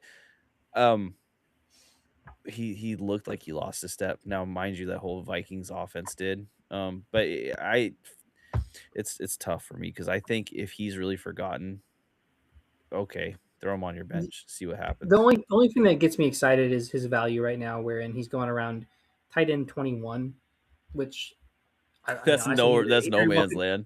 He very well could finish there, and it is no man's land. But if you have faith in this offense like I do, I think you want to take tight ends from good offenses, and he's the one. I would take him over. He's going around the same range as Dalton Schultz, so I'm gonna take Hawkinson over Schultz. Hawkinson, but just definitely has better hair too. Yeah, he does. Yes. Right on though. But okay, so we're gonna wrap up here with the Detroit Lions, who obviously had a down year, finished last in the division, but still went 9-8, and they had rushing yards 14th, passing yards 3rd, points overall 4th. So just an incredible offensive season. They lost Ben Johnson, of course. They had a bit of a dip there, but then once Dan Campbell took over play calling duties, they were right back at their elite status. Now, they did bring in Drew Petzing from the Arizona Cardinals, which it's a choice. It's a choice, and it's a mixed bag because as bad as the Cardinals have been, Petzing was partly responsible for that Trey McBride, Michael Wilson superstardom last year. So if we can see a repeat of that with like a Sam Laporta, it's something to look at. Again, they're not one-to-one comparisons, but like maybe Petzing wasn't the issue in Arizona. I mean, if you watch games, sometimes he was because he was calling plays, but in an actual structured offense like the Lions, we'll give him the benefit of a doubt. I hope Dan Campbell has some semblance of authority in play calling, though, if we want to repeat what we saw second half of last year. But still, um, we have the defensive coordinator Kelvin Shepard returning. He was DC last year. They had a lot of injuries. They still produced on defense at times, so I like that pick or that retention. Jared Goff returning, Teddy Bridgewater backing him up. It's really not a whole lot of change. There is one significant change. That's obviously David Montgomery being traded to the Texans. They bring in Isaiah Pacheco, and of course they have Gibbs and Amon-Ra St. Brown, Jameson Williams, Isaac Tesla, and the newly added Greg Dortch are making up the receiving core. Dortch is not a play style replacement, but he's basically coming in and fulfilling the Khalif Raymond absence. I love Greg Dortch Me too. from what I've seen, especially with Drew Petzing. But Yeah. like with that said, he can't be fantasy relevant unless there's at least two injuries in front of him. Yeah, he's fun. He'll have like I could see him having a 30-point game this year, but he's also going to have a Hmm. bucket full of 4-point games. Now, with that said, like, oops, he becomes Amon-Ra St. Brown part two, and he scores a bunch of touchdowns on easy passes. Oh, I'm shocked. Just kidding, I'm not, because he's kind of like that weird underneath player that can do that. But I don't count on it without injuries. I really wouldn't. If his team didn't have Gibbs, I would say maybe. And if Gibbs and we'll say Jameson Williams get injured, hopefully not for a lot of reasons, then Dortch there's a role there. But I like him. I like him just as a player. And of course we have Sam Laporta back. He was injured for most of last year, and Brock Wright didn't really fulfill anything there. They did bring in Brock the wrong. they did bring in the conch monster, Tyler Conklin, which I'm not. I don't know. I have this weird obsession of Tyler Conklin, but I've had him on my team a lot of times, and every single time I've played him, I've gotten like 9 points. yeah, that's You know, he's a solid like 4 point to 9 point range. But he's the conch Mhm. monster. I don't know. Mhm. I have this fixation on him. I always wonder when I see a player profile picture with a man bun, and then I watch him play with the helmet on. I'm like, does that hurt? It's gotta hurt. I It's know that that's not what's happening, but like my I mind like to goes there. I like to think that it distracts from the pain the rest of your body is feeling. It's almost a strategy. I broke my leg, but I couldn't feel it because my hair kept pulling. Rough. um, so there is some changes here with the Lions, but I mean, again, offensively they were still pretty great last year, pretty dang great. Dan Campbell did come out and say that and again this is coach speak, but he did come out and say that he envisions Gibbs to be our like I think he said something like monster workhorse, which I love for fantasy. It's hard not to get excited about that. Of course, they lose David Montgomery, and they bring in Isaiah Pacheco, which in my opinion is not a Montgomery replacement. I mean, he is in terms of the roster. He's filling that RB2 role, but he's not similar to Montgomery in terms of play style. And I do believe Campbell when he says that Gibbs is going to be our workhorse because when he was last year, the Lions won a lot of games. Yeah, it's so worrisome for me though, because like Isaiah Pacheco is exactly that level of he has enough notoriety for a GM to bring him in and be like, look, I got you a guy. This is the guy. We got to use this guy. And Christopher Walken, the GM. exactly. And he's like the only similarity between David Montgomery and Isaiah Pacheco is they're both not that fast, Yeah. which isn't really the similarity you want in these players. Pacheco doesn't, I just don't know. He doesn't have that. You're right. He doesn't play the same way. I'm trying to compare them, but they just don't play the same way at all. I don't really, if Jahmyr Gibbs isn't the workhorse RB, I think this running game is going to take a hit overall. I think a massive hit. And I think that Pacheco is honestly the best replacement for Montgomery because, like you said, he has the name notoriety and he has shown some flashes in the past, but he's not even close to usurping Gibbs as a committee back. So, or creating a committee back situation. So I really think that I think Gibbs is going to eat. I think Gibbs is my 101 in fantasy this year. No disrespect to Bijan. I think he's going to be great, but I really have faith in Gibbs just having that unbelievable season. It's it's written in the stars. I think. It's gotta happen at some point. He was my guess for offensive player of the year last year, and that didn't happen, but, like, I one of these years, consider this dude is awesome. Yeah, consider it this year. I think that he'd be my early pick as well. I think that he's the combination of that, elite pass catching back that is also so fast and can break tackles so well. My only hesitation with Gibbs and the Lions as a whole is the offensive line murkiness, wherein their starting left tackle Taylor Decker is gone. Their I forget if he was a center or a guard, but Graham Glasgow retired. He was there for a while. He missed time last year. And they have a lot of young guys. They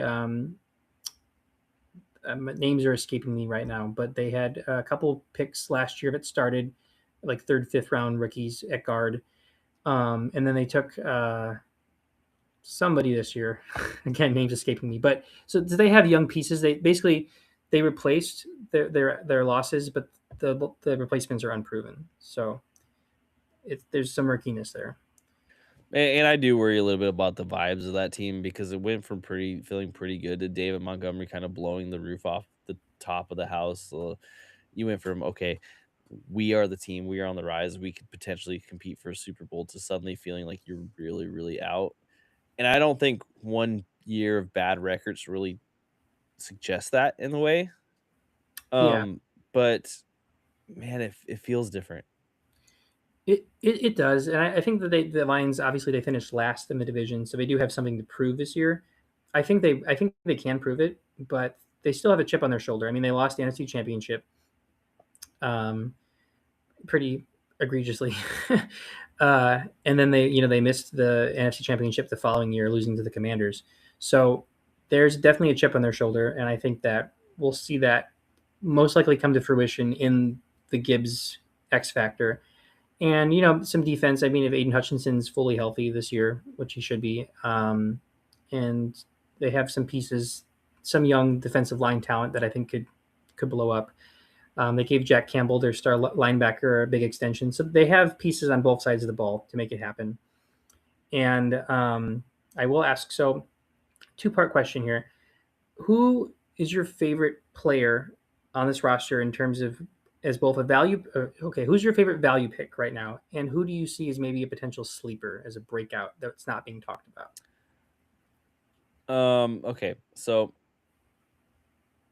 I love the idea of Jameson Williams as the post hype. He had the hype last year. He didn't perform to it. He didn't at all. So you can get him way cheaper. And everyone on this team is on board with Jameson Williams getting better. Yeah, There's no one who's not. Everyone wants that to work better, and it would be in their benefit for everyone if it did. So I think with value, maybe sleeper at this point, Jameson Williams, but also there's something about Isaac Tesla, right? And the fact that they traded up for him and he keeps showing off, but he doesn't get a consistent role. he's missing the targets. That's really all his. I mean, he has the Mhm, touchdowns. That's for sure. mhm. He was just missing the targets last year. Yeah, and what if they say, okay, so Jameson that didn't work so great. Let's try out Isaac getting like half your targets. And I know targets are an earned stat, so it's not necessarily just a one for one like that. But Isaac also wasn't on the field nearly as much. So if he starts seeing the field a lot more, and that could make a lot of sense with Khalif Raymond gone, there's a world for me which becomes a solid wide receiver 2, wide receiver 3 flex range sort of player. Mm-hmm. And I don't know where he's being drafted right now, but I can't imagine it's anywhere even vaguely interesting. Wide No, I receiver think 68. So yeah, yeah. it's basically undrafted. Um that's a dart throw I'm 100% willing to make, especially in the beginning of the season just to see what his role is. Yeah, I agree. I think that I think if he's there, like if he's wide receiver 68, he's worth a dart throw at the very least. Like if you have your draft, and then you're like looking at maybe like players on the waivers that you could supplement. He's somebody to target. Maybe look at weeks 1 and 2, or just draft him with your last pick. I think the Lions' offense is most likely going to be prolific again. So I think that having pieces of that offense is important. Um, I do think that Sam Laporta is interesting because he has not really lived up to the hype of his rookie season. But his year 2 was pretty solid. It just wasn't as good as his rookie season. And last year he was hurt. So I think people are sleeping on him. I think that Sam Laporta is not going to produce at the level perhaps where he was as a rookie, but he very well could because he has before. I don't know how much influence Petzing had on the target share for Trey McBride, but if you're new OC as the former OC of Trey McBride, that's something to at least consider. And I think that in terms of tight end value, like if Sam Laporta is on your team as your tight end, like unless you have Bowers or McBride or one of the big guys, like you're not going to expect to have 18-point weeks every week. But I think Laporta could get you there maybe half the time because I think that he's being undervalued in terms of his injury and just like him being a tight end on a prolific offense. Those are the tight ends that you want. So I think that Laporta is probably my favorite value pick and maybe my sleeper pick as well, just because he's not being talked about as one of the top 10 tight ends. He is being drafted there in some cases, but he's not like being talked about as like one of the top 10 tight ends that could finish in the top 5 because I think he could. I think he could return significant value. Yeah, I don't disagree with that. I looking up the ADPs, Jamison Williams is still in like the 4th round. Fourth I round, he's I don't I don't love him there. He's 47. I don't love him there at all. So, value picks, Laporta makes more sense to me. And then Isaac Tesla because he's going in no man's land, and if he's the wide receiver 3 and has a full-time role of some sort, I could yeah. see him earning more targets. But, I mean, the hard part with the Lions is that all of these players are gonna go relatively early. Like, my favorite value pick is Jahmyr Gibbs, Yeah. but, like, that doesn't count because he's going in the 1st round already very high. I think there's something to be said about the consistency there, though. I think Amon Ra, of course, like probably won't finish as wide receiver 1, but is he worth a first round pick? Yes. I think there's nothing that's Mhm, changed about mhm. his talent or this makeup of his team that would suggest he's going to regress this year. He's that great safe player to pick before you take a risky player in the next round. Exactly. Exactly. Mhm, mhm. So I think overall, I think this Lions team has just some absolutely elite pieces, and there's not a lot of sleepers because there's not a lot of big depth on this team because their elite players are so elite, but they're not really spreading the ball around a whole lot. But I think having said that, um, they weren't prolific in terms of rushing last year, but they had Gibbs. But similar to CMC, Gibbs was prolific because of the PPR upside and the amount of receptions he got, and I think that definitely buoys Jared Goff's value for me as well. I think he's an ever very solid like weight on quarterback pick because he throws the ball a lot, even on a team with Jahmyr Gibbs, and he's going to get a lot of touchdowns. So Mhm. My big worry with Jared Goff, and this also goes with Isaiah Pacheco, if you get excited about Isaiah Pacheco, is that this is where the O-line downgrade could come into play, yeah, and, but it's guesswork, like, it's because if that's the case, then also Jameson Williams probably is gonna have a hard time because he's the deep ball guy. Um, but for me. It really comes down to the amount of faith you have in trusting the judgment of the coaching staff. Because, like I said, there's a lot of young guys. They did take like Blake Miller in the first round to replace Taylor Decker. So like he is young, he's inexperienced, but like can they develop this young O line talent because they have a lot of it? It just hasn't had to be shown yet. And if they can come out and produce right away, then this could be incredible O line again. There's a lot of young talent. So that's fair, that's fair. yeah.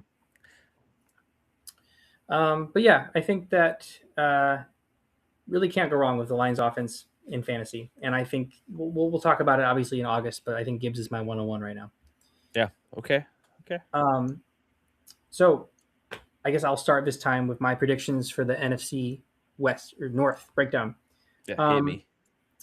I'm throwing bias out the window here. I think the Lions will finish in first. I think they were just 2 or 3 wins back from the Bears and a lot of close games. I think that their defense will get better. I think their offensive line young talent will develop. I see the Lions finishing first this year.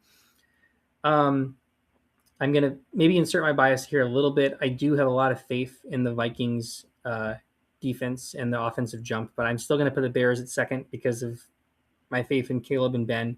But I think the Vikings also could have a really good year. I could see all three of these teams making the playoffs.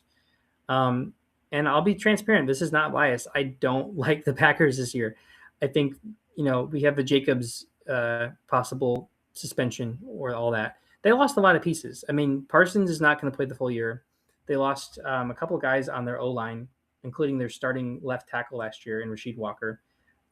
They have uh, lost Dubes. They've lost Wicks.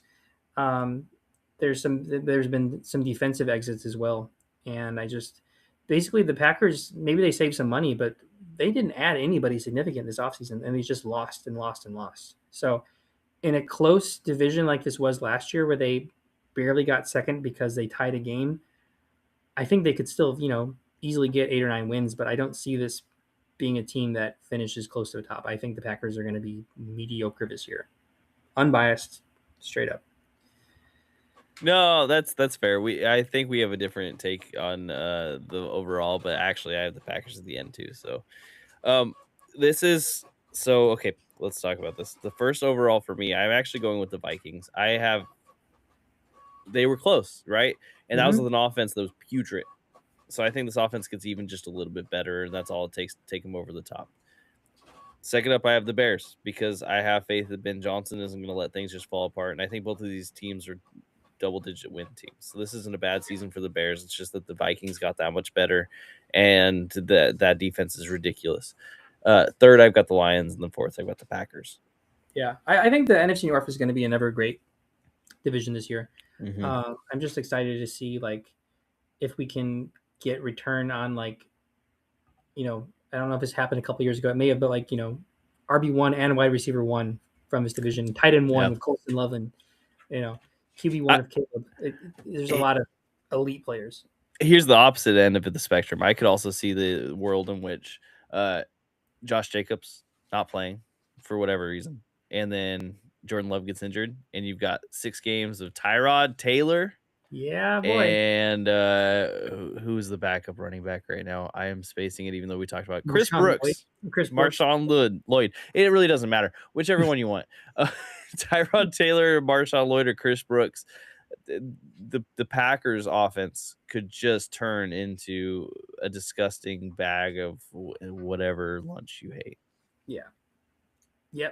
I mean, I hope so. I'm trying to think of any of the nasty beers, but I guess I just don't Midwest that much. That's my issue. I'd rather have a drink in Hammond, Indiana than Green Bay, Wisconsin. And that's not even again, that's not bias. I've been through Green Bay. I ate at the Sonic there. It was okay. I haven't been to Hammond. I also haven't been to Green Bay, so I'm very unprepared to answer this question. But I have been to Wisconsin, and I don't think I've been to Indiana, so That's fair. Wisconsin's okay. Me and my friends, my cousin got pulled over. I don't remember why. I think my friend was speeding in the Upper Peninsula of Wisconsin, and the cop was very nice. He had that Midwest. He sounded very Midwestern. So I'll give Wisconsin that, but that's about it. I will say the roads in Wisconsin were very slightly better than the ones in Illinois. So Okay, it's not saying much.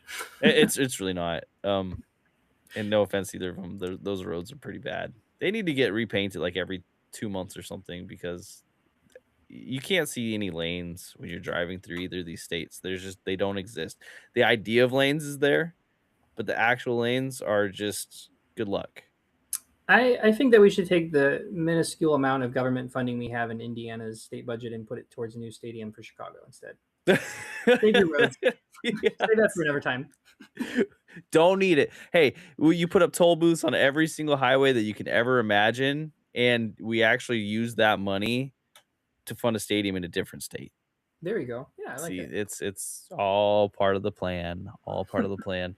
Um, yeah. So hey guys, that was our NFC West, NFC North deep dive breakdown. If you listen to this whole thing for the roughly 2 and a 3/4 hour, you are a sicko, and we appreciate you. We love that sort of sicko. Yeah, That's the sort of sicko that we end up being. If you listen to the split up episodes, we also appreciate you. A little less sick, but you a little nauseous. It's okay. a We little can take nauseous. that too. Um, be excited for the next season. The next season should be fun. There's a lot of like new open races in every single division, right? Yeah, Fantasy, although it's going to have a lot of the same names you see, I think there's going to be a lot of really drastic differences in where they finish. Um, I don't need to tell you this. It's June and you're listening. Doink out. doink out.